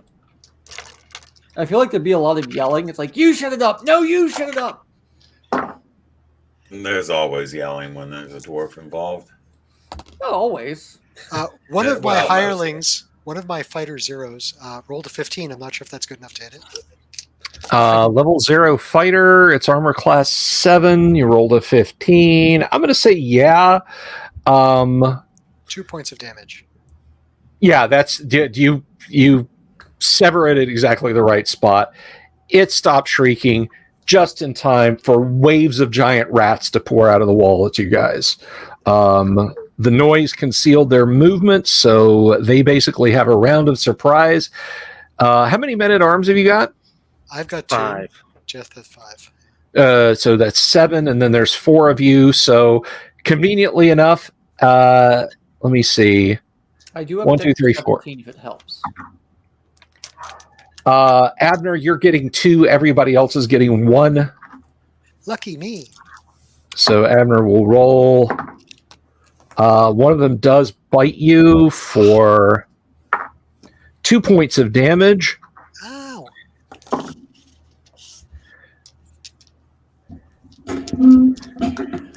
You do not get the plague. Let's see. Now, Jeff, you are missed. Turgo, what is Turgo's armor class? 6. 6. Turgo, you are bitten for 2 points of damage. Any plague? Well, you don't know yet. TK, you're wearing Starship Troopers powered armor fit for D&D. I know that. So 17 from a quarter hit dice creature's probably not going to hit you, but I'll check in just for Good news funsies. for you, I'm back to AC 0 because I gave the newbie the shield. I gave the newbie the sword, which means I can't use a shield anymore. So all right. So let's I'm see. still carrying that shield, by the way. Like it's still slung across my back.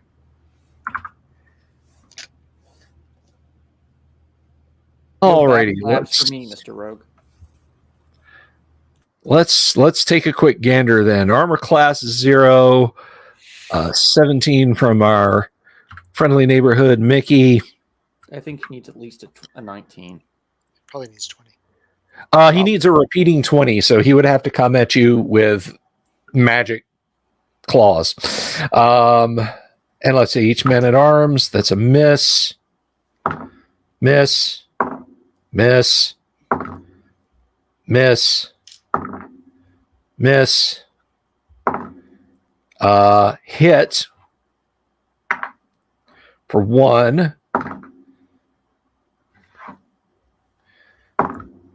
And a miss. Okay, so that was their round of surprise. What are you guys doing? Sleep. Really? No, don't waste your sleep. Don't waste your Sleep! Don't waste your sleep. Very well. I Don't do waste not your waste my sleep. sleep. Wake up. Wake up. Okay. It was on him. He was. How many we got? was just We got gonna a ton sleep of through the them, battle. Yeah, how many rats there- are there? There's a dozen. Does an AC 6 hit a rat? Well, they got a round of surprise on you guys. You guys are a segment of surprise, excuse me. They got a segment of surprise on you guys. Now we're getting declarations. So I'm guessing you're going to hit. You're going to attack, rather. And remember, as your fighter class, you can attack 1 for every level you're at. Correct. So Jeff gets 1. Oh boy.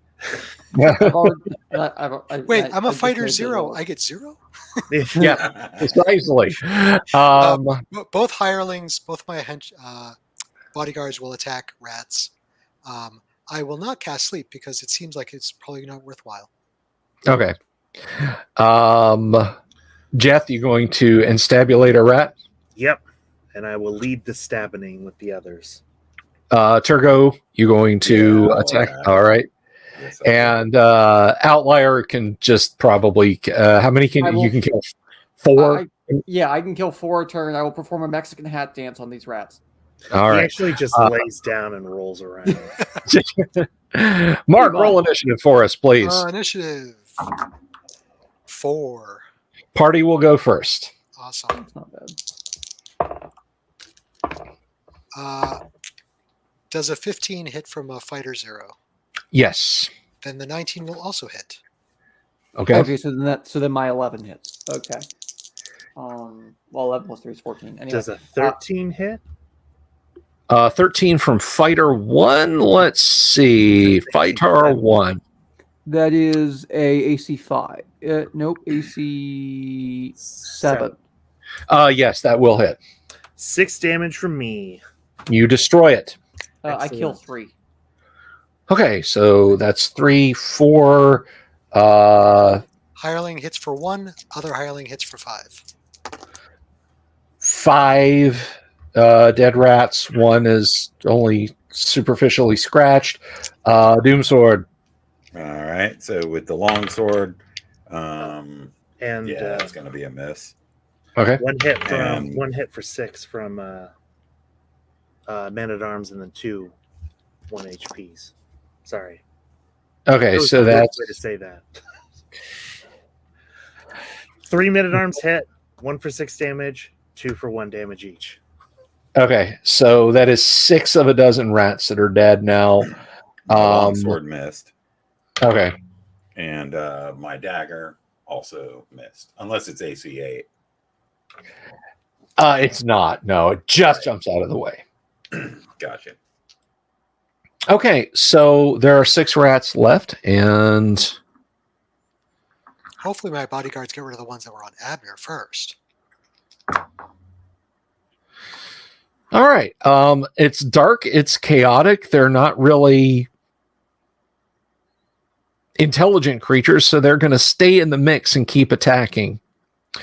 I'm sorry. Did you say have your bodyguards already attacked? Yes, they have. All right. So let's see. They are. Yeah, they attack the ones on them. All the better to be able to defend you later, sir.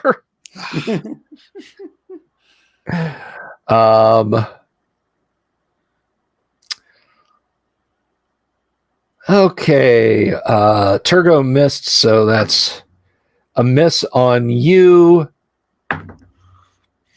That is a miss on a man at arms. That is a miss on a man at arms. That is a miss on, let's see, Jeth killed one. That is a miss on a man at arms. And then Abner, you've still got, that's a miss and a miss. Okay. Same strategy for the next round, group? Yep. Yes. Yes. All right. Corion, would you roll initiative, please? They will go first. Oh, with a 5 even? With a 5, yes. Ooh. That is another pair of misses on Abner, and the rest are on men at arms, with the exception of 1 on Turgo. So that's 1, 2, and then 3 for the men at arms. Miss. Oh, a man at arms is hit for 2 points of damage. Another man at arms is hit for. Check that out.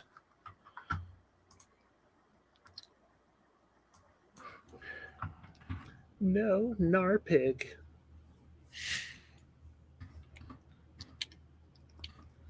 I'd forgotten that you named some of the henchmen.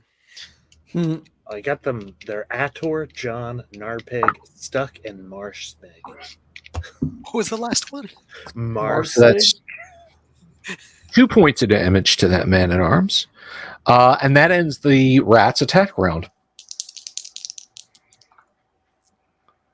My bodyguards fail to hit anything this round. Fair enough. Abner is I forgot to declare. I apologize. Abner can he stick one? Can he attempt to stick one with his dagger? Yeah, sure, you can try. A 14. Sure. It's not gonna hit probably. Let's see. What level are you? Magic user 5. That's still the first. Yeah, you're still on that. So actually, you hit a 14. You hit. You lean down with your dagger and stick it. 3 points of damage. Okay, you kill it. Wow. I'm just like to the bodyguards. See, do this. They immediately And now I've abandon got you. like a dirty knife. I'm like, ew. The bloodstains are coming out of your pay. It's like, yeah, where do I wipe this off now? It's like, Come over here. Wipe. I hit for 3, and then I have 2 men at arms hit for 4 and 5. I killed Okay, you. that finishes the rats.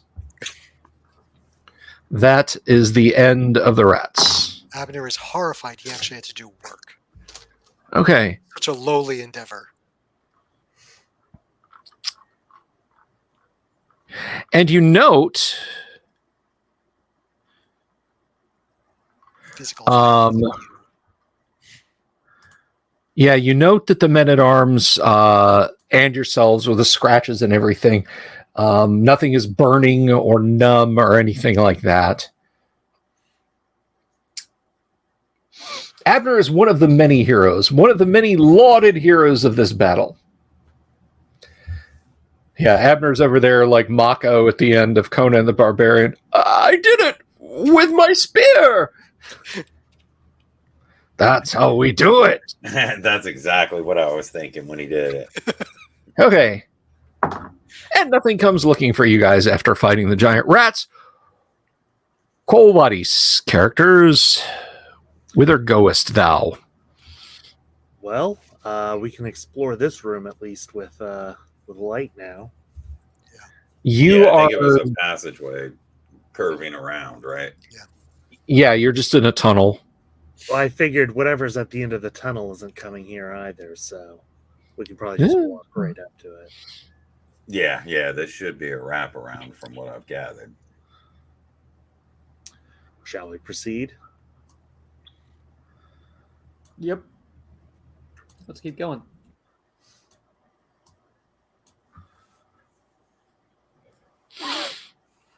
Okay. Yeah, so it just wraps back around, and are you going to just keep going north and then hang a left at the T intersection? Right. That was the other option from where we were, where we started. Proceed to go way around.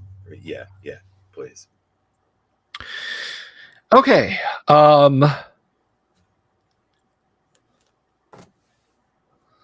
see.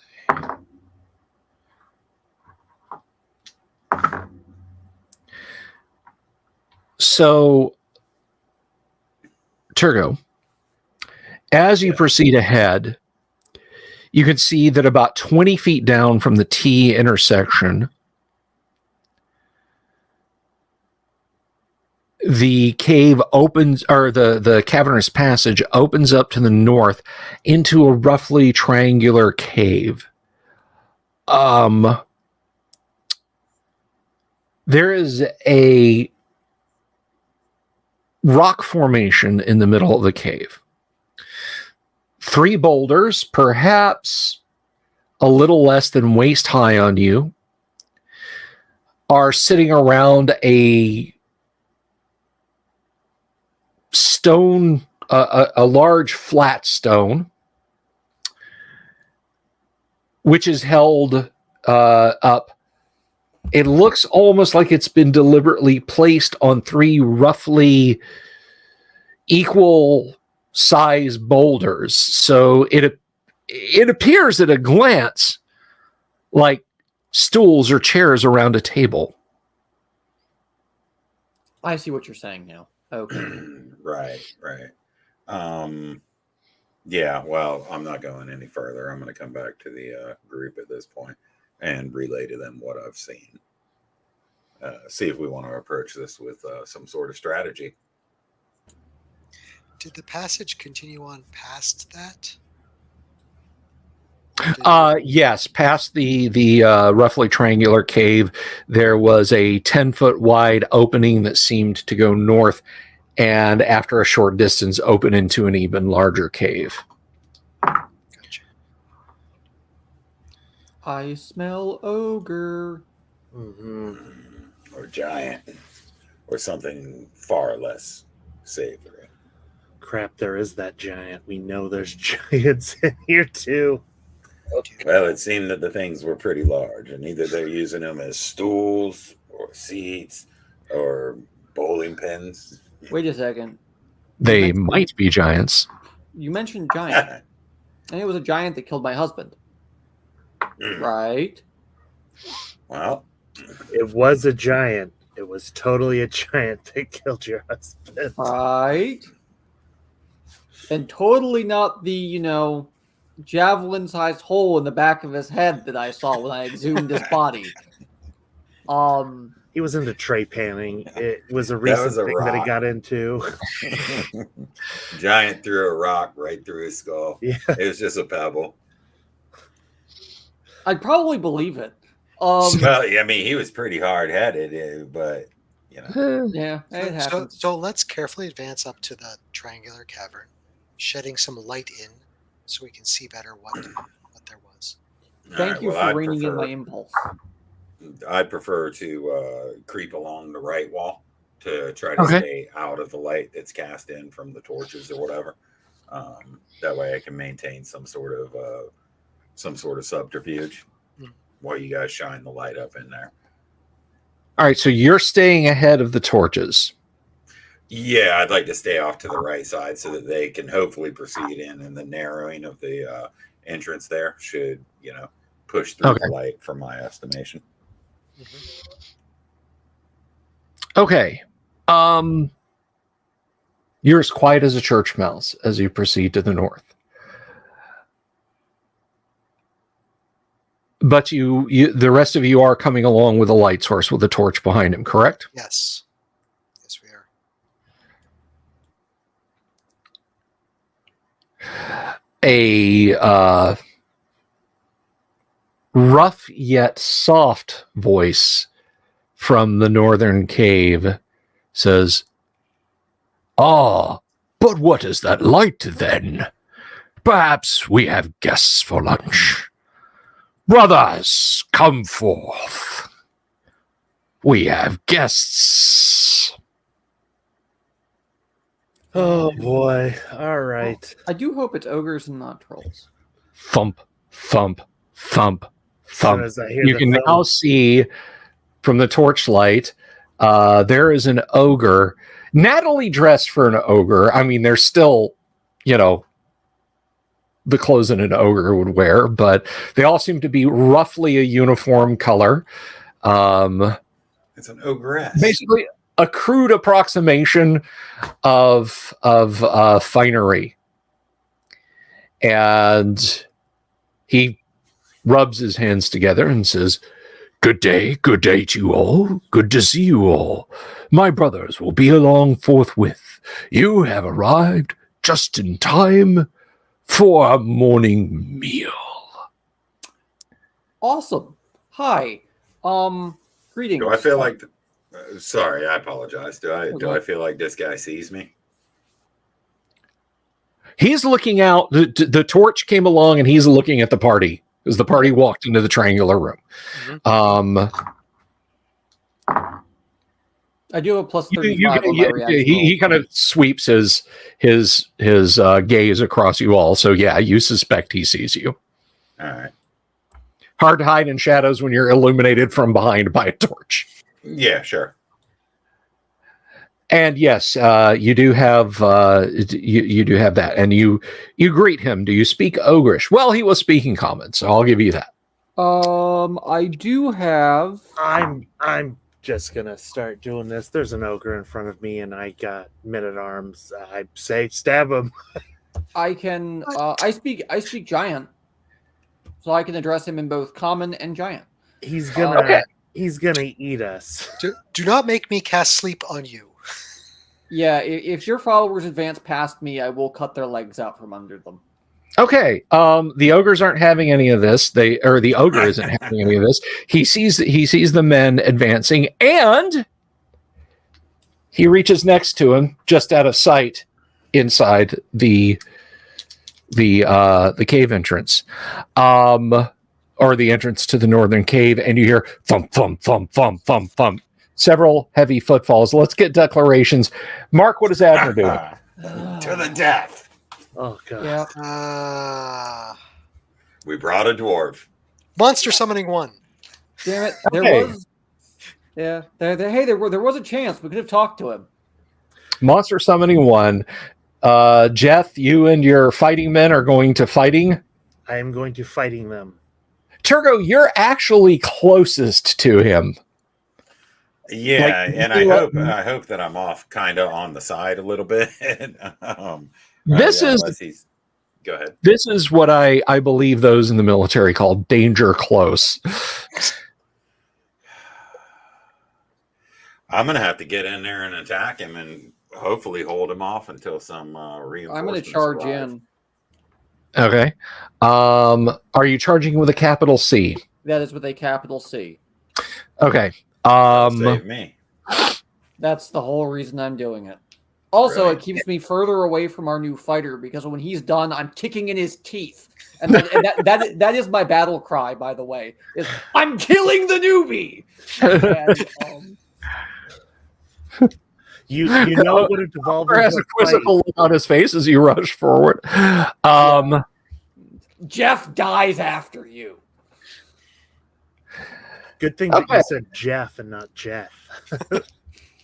So he sets a rather large pike against your charge, so that will strike you first. That's fine. You do not get any shield bonus, or you're at -1. I bet I'm at -1 because I have Okay. no shield. Oops. Great sword against pike. Well, it must be your height because you go under the pike just as he's bringing it down towards you. Well, he's using his left hand. It's a little awkward because he's reaching over with his right to do something. So go ahead and roll your attack. You get +2 to hit on your charge. Yep. So that's 16, which is an AC. I hit AC 2. That will hit. Okay. He is large, and you are using a two-handed sword. 21 damage. And you didn't want to fight. I didn't. It Okay. doesn't mean I couldn't. I just didn't want to. He staggers back under the power of your blow. You can see that 2 ogres have come into the room. They will not be able to melee you in this round, but in falling back, crying out in pain, you injure him very badly. He works something with that right hand along the wall. All of you hear a crash behind you of falling stone. All right. Well, Yeah, he just Nice trapped fight- himself fight in for here your with life. us. Yeah, that's Turgo's got the right idea. I'm not locked in here with you. You're locked in here with me. That's it. Yeah. I know it pisses Alan more off than it pleases me to no end, but yes, Rorschach is the best character in Watchmen. Thank you. Thank you. He's literally the only one of them with a moral compass and a clear sense of direction. Agreed. And he's a horrible person nonetheless. Yes. Oh, no. Don't get me wrong. Yeah. Don't get me wrong. So let's roll initiative, and I think we were to Doomsword for That initiative. would be it. Yeah, come on, big money. I've never used this die. Oh, it almost fell on the floor. 5. 6. Ah, Okay. He, the larger of the one standing by the wall, pulled the lever, and he had set his pike against the dwarf's charge. So he has already acted. One of them steps around and thrusts at Turgo with a pike and misses. And that's basically all of them that can fit in that space. The other one can't get up there and lean over to strike from the second rank with his pike as he is too far away. Okay. Jeff, you and the men-at-arms were closing to melee at this point? Yep. Okay, so you're moving up. Abner, or Mark Abner's bodyguards are guarding him, correct? Yes. Quite. And the rest of the men-at-arms are looking over their shoulders and looking forward nervously. That ends the round. Let's go back to the top. Mark, you cast Monster Summoning. Yes. Let's see what you summoned. A shrieker. And if I can summon Shrieker. them, Wee, wee. if I could summon them sort of in the midst of the ogres. You've got Sorry, whoever I'm summoning, you're there. you've got like a 30-foot range in it, I think. So. Yeah, I do. All right, and this is Monster Summoning Uno. So I'm gonna get like a weasel. Weasel. One goblin. Weasel. Weasel. I summon a ferret. Ferrets are way more fun than weasels. Agreed. What you might get is a baboon, a wild dog, a flightless bird, a jackal, or a giant rat. My vote's I will a get- baboon. I will get 2 to 8 of them, whatever. Oh no, I'm sorry. That's illusionist. That's illusionist. No. You have much cooler. Mains, demons, goblins, dwarfs. How many do you summon? 2 to 4? 2 to 8. 2 to 8. Okay. 2d4. 2d4. Okay, so 4 giant rats appear. It's something. Well, I hope they get diseases. You brought them from the last room.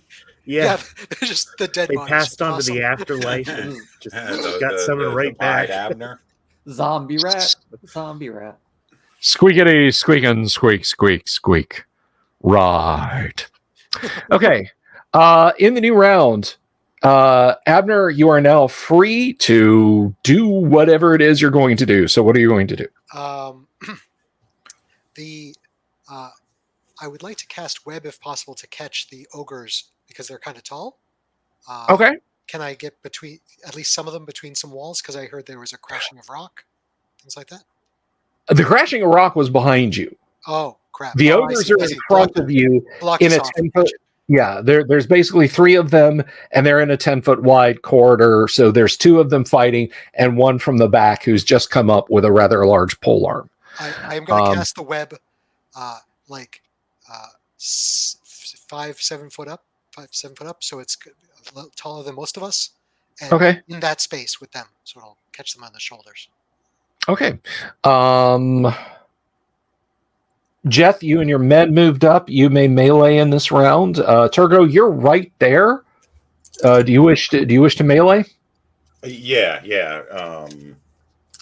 I assume I'm right next to this guy's flank. I'm just gonna cut him. And I had that other guy that was on me, but I haven't done it You yet. are right there, toe to toe. I'm going to apply my great sword to a fresh one. I see. Okay, so you're going after the one to the right. Then let's roll initiative, and it is your turn, TK, please. 4.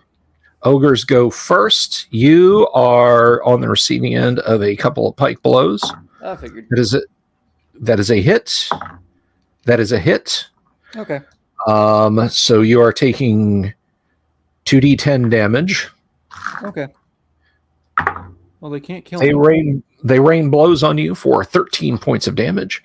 And the Oh. one in the back is, let's see, because he's got 3 targets. It's a target-rich environment.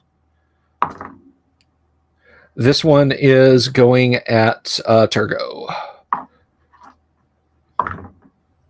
That is a hit on Turgo for 6 points of damage. Ah, All right, counter melees, and then since there's no missile fire happening, Mark, your web spell will go off after counter melee. I'm going to Okay. spit some blood out and hit him back for 17. Okay. Did my rats appear yet, or are they? Yeah. Oh, yes. The rats. The rats are running around, and they will attack in this round also. Thank you very much. Can all 5 of my men at arms strike? Or No, the hallway. You guys, it's Outlier, Turgo, and Jeff. Your men are right behind you. got it. With Okay. spears. So you get 3 of them, I guess. No, they have long swords, I think. You Oh, they have spears too. Derp. Okay. the one you hit for 17, TK, you slew. So there's Nice. 2 of them left. One badly injured, and one fresh one behind him. Nice. Nice. One of the men at arms hits for 3 damage if AC 15 hits. Or THACO. I rolled A roll of 15. yeah. All right, let's see. I need to finish this coffee.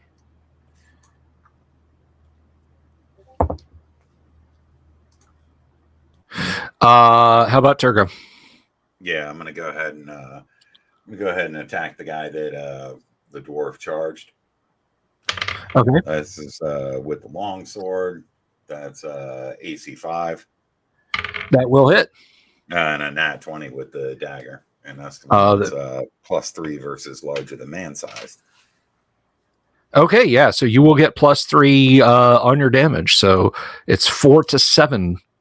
All right, I'll do the long sword first. That's 8 points of damage. Okay. And the dagger is max. So that's 7 points. So 15 to that guy that was wounded from the charge.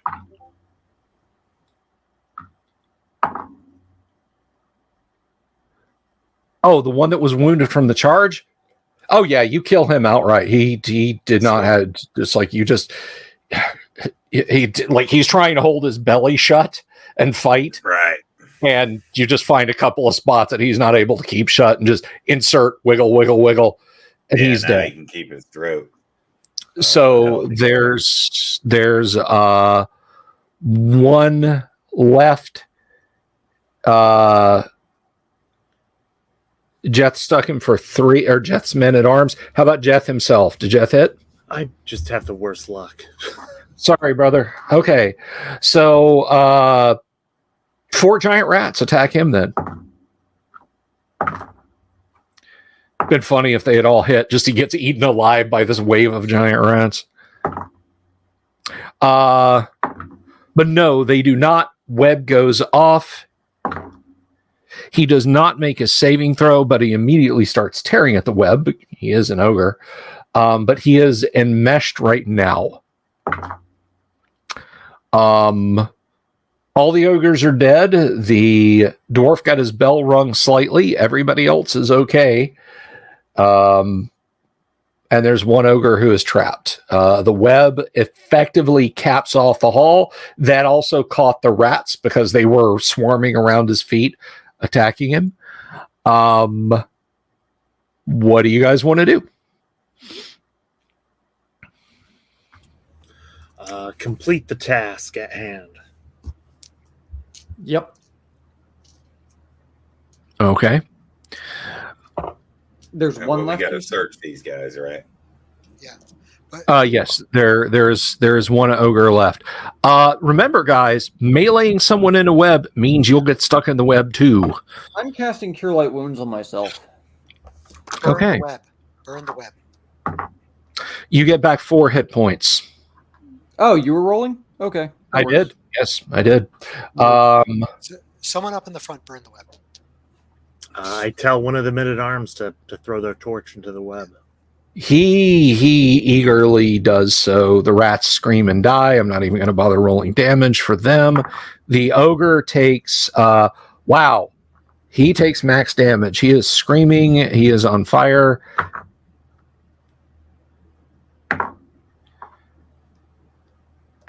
It wouldn't have held him, so we might as well use it to damage him. That's a lot of die rolls. Crap. Okay, so yeah, he staggers back. He is trying to beat out the smoldering flames. He is obviously very badly injured, but he is free now.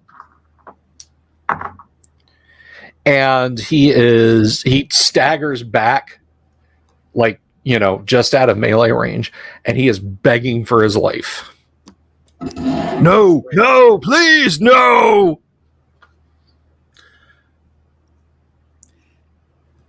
Is somebody handling this guy? I can. Yeah, well, at least get some information for him first while I search. I wanted to talk to them. Talk to him. Right. Later, we'll talk to Jeff about his lack of. Later, Jeff and I are going to have a strong meeting over my pickaxe handle. Let me tell you how it's going to go down. This is going on. If I didn't go forward, we would have had 3 ogres into the room, and there wouldn't have been the choke point that we could have survived this with. If you Talk to this ogre. I want to, with my bodyguards, go back slightly because we had something crashing behind us. I think we might be blocked back that way. I'm going to heal the ogre for 2 points. Okay. Cure Light Wounds. All right. He recoils instantly, when you lean at him with your hands, but you heal him, and he he kind of looks shocked that you did that. I'll take out a large bowl, fill it full of whiskey, and just hand it to him. Sit down. Go, look, I'm sorry about all this. One of my subordinates did this. I didn't want to be here. You didn't want to be here. I get it. Right? I'm a dwarf. You're an ogre. Shit sucks. Like, life sucks, right?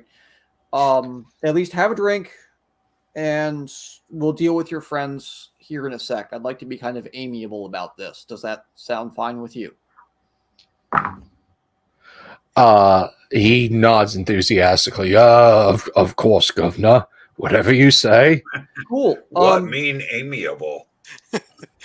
But actually, does he understand the meaning of the word? He doesn't say anything. You're being reasonable. Word. Okay. You mind if I call you Jim? I'm going to call you Jim, just for the sake of clarity. Well, Jim, I'd like a couple of things from you, if it's okay. One, I'd like to get out of your hair as quickly as possible. Like, I don't know, get out of this rubble-filled pit. And two, as kind of recompense, as war guild, if you like to think of it, I'd like to extend to you an offer. Very well. How would you like to guard my house while I'm away? It's a nice, cushy job. You can eat all the wild animals you want. I'll make sure you're well fed.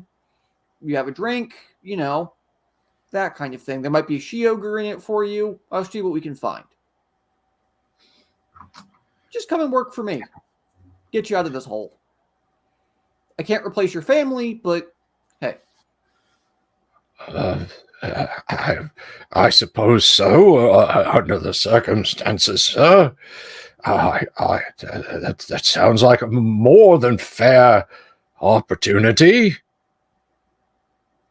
So, I mean it. I really do.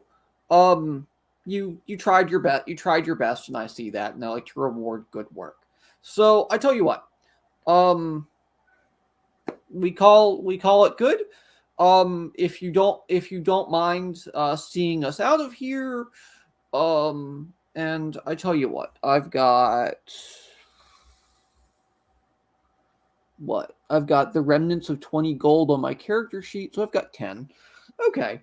I'll reach up and I'll put 10 gold coins in his hand, close them over his fist, and okay. What do you think? Yeah, you're not killing him with a greatsword or trapping him in a web again and setting him on fire. He seems agreeable to this idea. He says, very well, Governor. Where is this place of yours you wish me to guard? Is it an old ruin? Is it a cave? Oh, is it another cavern here? Absolutely. I'll be sure to show you. It's a lovely little longhouse. We had a group of spiders move in not too long ago, and I would just like to ensure that we take trips to Greyhawk every so often. You know how it goes. And I know ogres aren't very popular there, but I'm happy to bring you back something nice. Maybe a I don't know, a Cambridge style suit, nice patched sleeves. I think we could make something work here. But he furrows what's left of he furrows his brows, and what's left of his eyebrows kind of knit as he's not really completely following you about that's fair. About the suit comment. That's fair. Yeah.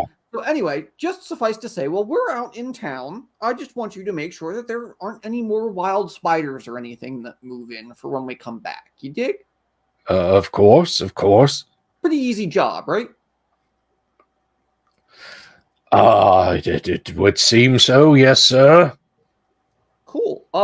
Gents, and I'm going to turn back around to the party. I'm calling him Jim. We could have had 3 fellows just as smart and just as capable of him if one blockhead hadn't have gone and started this. So, Jim, meet Blockhead. Blockhead, Jim.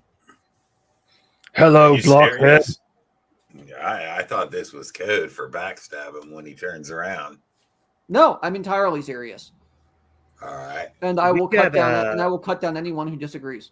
We got to work on our hand signals. Because Blockhead would definitely thought this was the trap. Yeah, well, how about you deal with that? You deal with the living, I deal with the dead. How about I go search the bodies? Now, Jim, is it okay if how do we put this? We gather up your worldly possessions and relocate them to our new home. I suppose so. Cool. You can't Would you see like the to help? Is there tentacle anything? piece Is there back. anything you'd like? An owl bear pelt, a bear skin? Yeah. By all means, gather up your belongings. Take your time. Okay. And this, my friends, is how you adopt an ogre. The ogres, the 2 dead ogres, have a total of 80 gold pieces on them. Sweet. You putting that down, Corian? Or you just want me to put it on my sheet and then fill you in later? No, I'll put it on the treasure list. Right on. Gold pieces. You're such a pleasant thief. You haven't. Okay. You tell us all the stuff you Um, find in that bright Bill's pockets. I always end up with good stuff that way. See, That's fair. The All better right. stuff that I Abner was would've gonna had if Abner I was gonna go back down the hall a little bit to see if his suspicion of the rock fall that's blocking us our escape route is true or not. Oh, it's not down the hall. It's right there at the main it's right entrance. there. Boom. Okay. Yeah, I'll it's go like see if it's. Oh, there it is. 4 large boulders in a net of hawse line that is like 3 inches in diameter. This is some serious rope. So And there was no other way out of here. Not that you see on this where you're standing, but there's the large cave beyond him, which he's trundled off into, and you hear stuff being thrown about and so on and etc. And there is a tunnel on the north side of it. You can see from where you are. The cave is about roughly 30 feet wide and 40 feet long, and directly across from the entrance you're in is an exit out that way. Cool. What do you think, Abner? You want me to go check that out? Yeah, I am a little confused. Isn't that where Jim has gone to collect his belongings? He did not go through that tunnel. Okay, gotcha. On the western wall, there is a narrow tunnel that he wedged himself in and disappeared. Sure, down. if you don't mind. Let's see what's there. Yeah, I'll go check it out. I'll go check on Sir you. Outlier. Sir Outlier. Mm-hmm. These large rocks, big, Mhm. large, stout rope. Perhaps we can lift it back up again. He was working some mechanism. Sure. I'll happily go back because I think that's where the mechanism was in, like by their bedroom or whatever. So we can check that. Worst comes to worst, Jim and I can move them. Yeah. So in the niche, in the just on the inside of the door, rather on the north, there's a stone niche that he reached into and pulled the lever, and it's super simple. I mean, it's fairly high tech for an ogre, but it basically when he pulled the lever, it yanked a wedge that was pinning a length of rope. Yeah.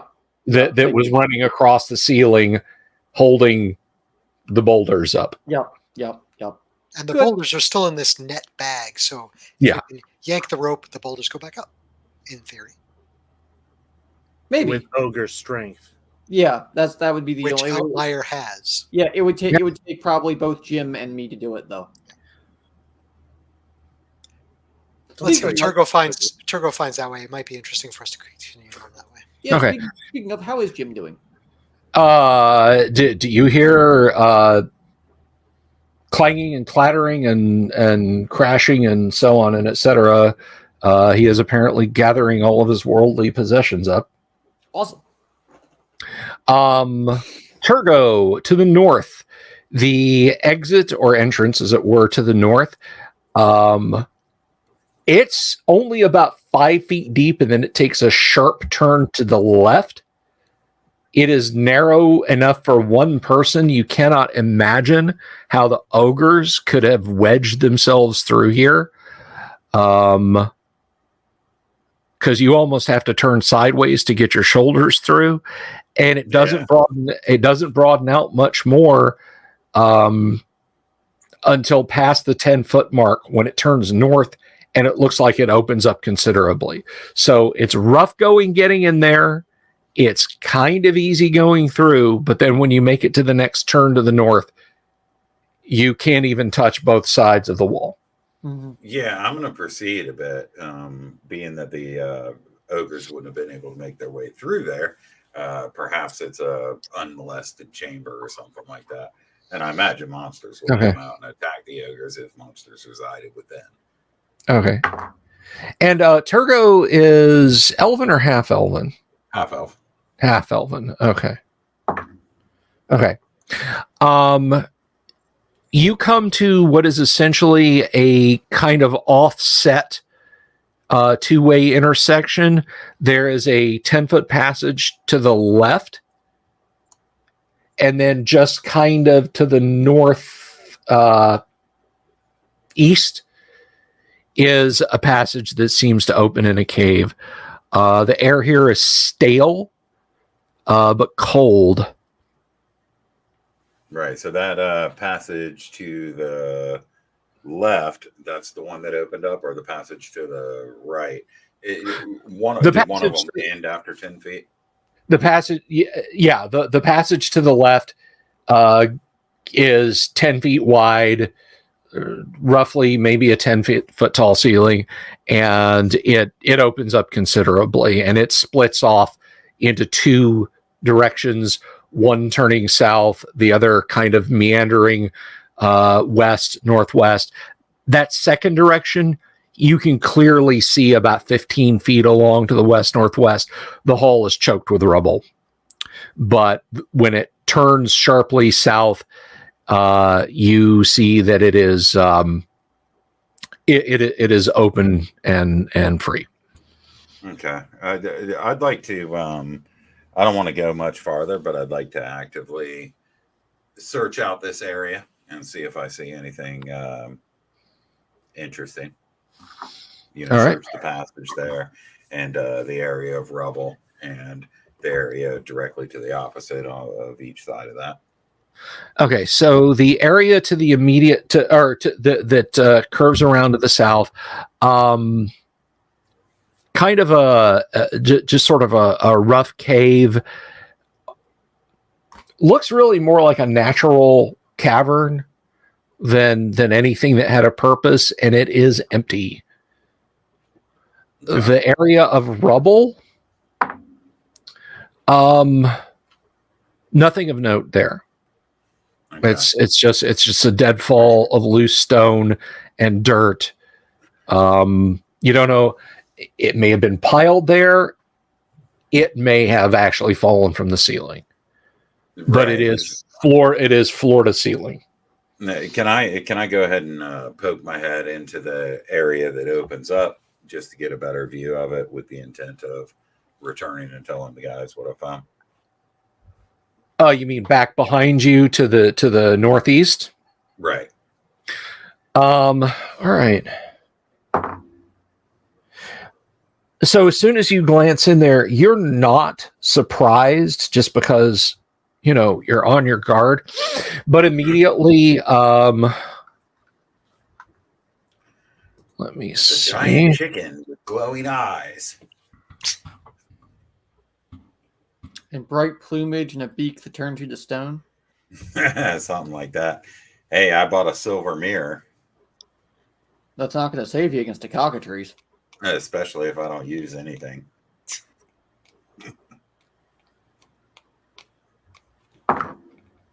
Okay, so a couple of patches of what you think is, I shouldn't say patches, puddles on the floor start to move towards you. Ogre jellies. Oh no. Ogre jellies. Like it might be tasty. That's They're terrible. they're kind of in the middle of the cave, but they are starting to undulate across the floor towards you. This is the international sign for undulate.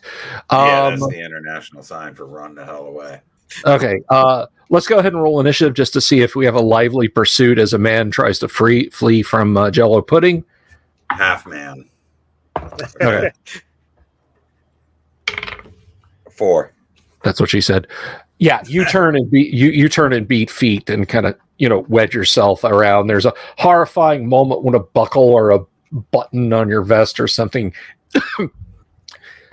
catches in your excuse throat. me.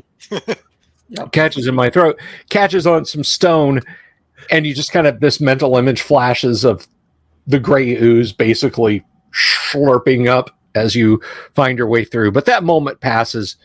You get through, and you don't see the ooze anymore. Yeah, I'm gonna go explain the ooze to Abner and let him deal with All it. right. You should Get a collect a sample. Could you imagine? Jeff is smart. What kind of potions could we make with gray ooze? Right. Somebody sneezes and you want to keep it. Yep. Yeah, or roll up in there and find out. I think I got a wooden spoon around here somewhere. You can just scoop into it and bring it back. Different That's oozes. Bad pudding right there. Abner's like, different oozes. They dissolve different things. We'd have to test different things against it. Well, regardless, that passageway might be of import, and it might be worthwhile in terms of search of treasure. If we can figure out how to resolve the blockage, it seems unmolested. Do you think the alchemist could make a universal solvent? Just undo the any. alchemist could do a lot of things. Oh, I saw that. That had Jean-Claude Van Damme in it, didn't it? Sure. Okay. The ooze do not come back through the passage. Do you guys want to go fetch the ooze? It's up to y'all. What's the party think? Is it worth trying to save some of the goo? Wizard, how do we dispatch of them? I have the feeling that there is treasure beyond. This passage has clearly been left alone for a long time. Being that there's ogres in the room beyond, any monsters further than that would have had to make their way through the ogres. Yeah. The ogres couldn't fit down the passageway. I think we're dealing with a crypt. The getting rid of oozes, from my limited knowledge, is difficult. We should do more research before we drive in there. It could dissolve our weapons. Or if we cast a spell, it could split it into two, and then we'd have two oozes. We'd have to gain more knowledge. I reach into my my backpack and pull out a ration. And say, Is Jeff gonna just attack it now? no. I said I pull out a ration, like some rations, and I say, "Do you want to try and lead it out here?" I'm sure we can. How about we just get some disposable weapons like what the followers have and just beat it to death? What if Let it me be splits, more as clear. Abner has said? Let me be more clear. You I don't think wanna that would fight. be risky. Well, I don't want to fight, that's for sure. I've had my fill of physical violence for the year when I killed that. You did good against the mice. Now, is that a fiscal year or a calendar year? Could I attack you in January, Abner? It's more of the Aztec cycle of years. It's like the whole cycle. I see. So in 12 years, you'll be ready for another melee round. It's such base thing to do, such actual physical violence. Yeah. I'm not sure how any of you can do that, but I think it might be too risky. I will help and back you up, but it could be that you'll be overwhelmed. We're at a point where we're going to try and transport an ogre back to the longhouse. All right, he comes out. He's dressed a little bit more ogreishly, and he has got an enormous sack on his back. Awesome. So he went and recovered his treasure? TK said, go, or excuse me, Outlier said, go get your belongings together. Right, so that's ours now, right? The valuable stuff might be ours, but let the rest of it let the rest of it be his. It is his by right. Very well, Master Dwarf. Or at the very least, if he has taken his fellows, which, Jim, have you taken your fellows? Is that some of their belongings as well? Oh, well, that was my brother's, and I figure, well, they're all gone now. Chopped them up. So, it's mine by family right, isn't it? Good. Suitable war guilt, then. Right, gents? He's not going anywhere. As he takes out the pile of +5 weapons they've been holding. Yeah. Hey, I mean, if he happens to have a nice halfling-sized sword available, that kind of thing, sure. But I don't think you have anything like that, do you, Jim? Jim hedges a little bit. Well, I hadn't really looked through it in a while. I have to catalog it and see fine, what's what. Well, then don't worry about it. My friends have a fondness for small pointy objects. The kind you use as a toothpick. So if you happen to run into any like that and you want them to like you, you might consider sharing a piece. But otherwise, don't feel pressured to. Of course. Well, where we got most of this stuff. There's a big cave off down to the south. That's what my brother said that direction was. He said it was south. There's a big cave down there with lots of treasure in. Awesome. Thank you, Jeff. No, not Jeff. Sorry, Jim. Now I'm conflating. But okay. Okay. So how about you help me get these rocks up, and we'll show you to your new home. How about that? He smiles and nods, and he it does take two of you. Apparently they were clever enough to figure out that two ogres pulling on the rope and then a third driving the wedge in to hold the rope was the way to do it.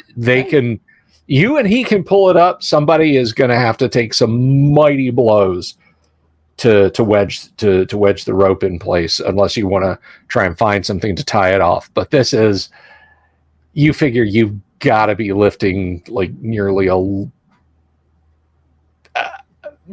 long ton of stone easily. Oh, yeah. That's fine, and I'll tie it off to something. It doesn't have to, I don't want somebody coming by and pulling the lever again, if you catch my drift. While they're doing that, I want to tap Turgo on the shoulder and say, do we want to double check that room? Yeah, that's what I was going to do. Yeah, absolutely. By all means, I'm the good-natured dwarf, so I'm just doing what I do. Jeff, maybe you could have your hirelings help drive that stake in. Sure. To hold, because the ogre and short ogre, he need to hold the rocks up, and someone needs to drive a stake in right about there. Okay. Yeah. I'll. In fact, I believe that is the stake. Abner, make sure not to touch anything. He's like, that's somebody needs to drive a dagger in that ogre's back when he's done too. Hey, what you do with Jeff after this point is not my business. His name is Jim. Excellent. You've forgotten his name. Oh no! I was talking about Jeff. I was talking about Jeff the ogre. I was talking about Jeff. Okay, so the room. Anyone with him. Sorry. The room beyond is sort of an elongate triangular room. The corners of which are almost their kind of separate lobes. And it is a mess. I mean, you get the impression that it was actually, as ogre places go, fairly neatly ordered. But while you guys were poking around with the living pudding and whatnot, he was tossing the place. There's a a chest that's been torn open. There's bags that have obviously been emptied out. There's what looks like a rather beaten and damaged old armoire that has been opened, and almost everything is out of. And there are beds of stone a few feet off the floor, with thick, heavy layers of bear pelt and other kind of animal pelts that they were obviously using for the beds. Some of the bedding has been tossed and gone through, but unless you want to go through this stuff, you don't immediately see anything of value. Yeah, he took all that stuff and like stuffed it somewhere. I'll spend some time going along the walls, searching for secret doors. Okay. You spend a turn doing that, and you do not find a single stone that seems out of place. Right. At least Maybe we know we'll it's pick all up the coming with pelts. us. Yeah, we'll pick up the pelts and toss them off the stone slabs. Make sure there's nothing underneath those. Yeah, nothing. If there is anything valuable here, he took it. Right. But you don't know that there's anything valuable. Okay. Well, So- I mean, I mean, the dungeon master don't yet. So, cool. Guys, I hate to be the bearer of bad news here, but if we continue on for much longer, I will pass out on my keyboard. So, it is the bottom of the hour. We are coming to that. Oh, dungeon minister, you don't want me to do. No. The dungeon minister thought of that? For Dungeon shame. minister, balk to dungeon minister. You go to horny jail. That's what we thought of?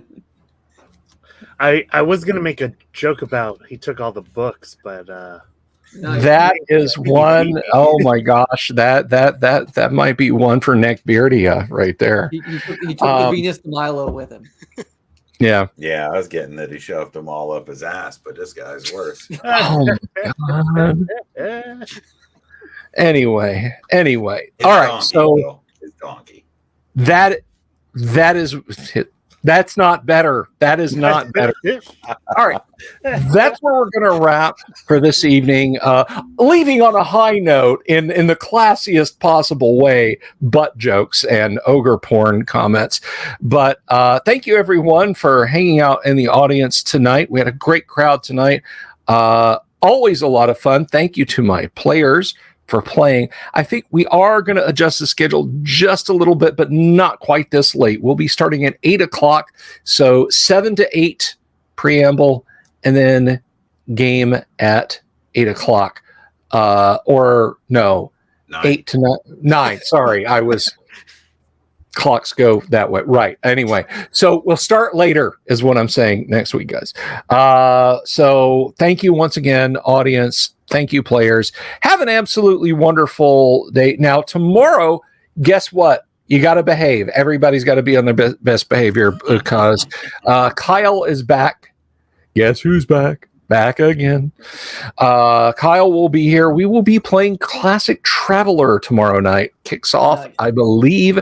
I'll double check the time, but I believe it is 7:55 Eastern when we will engage Warp Drive and do the Classic Traveler thing. Thursday night, we'll be back with more Let's Read Dwellers of the Forbidden City. Friday night, we're starting off with more Dwellers of the Forbidden City, but at 9:30, we will be entering the world of horror, H.P. Lovecraft's Call of Cthulhu. Well, actually, Chaosium's Call of Cthulhu, based on the works of H.P. Lovecraft.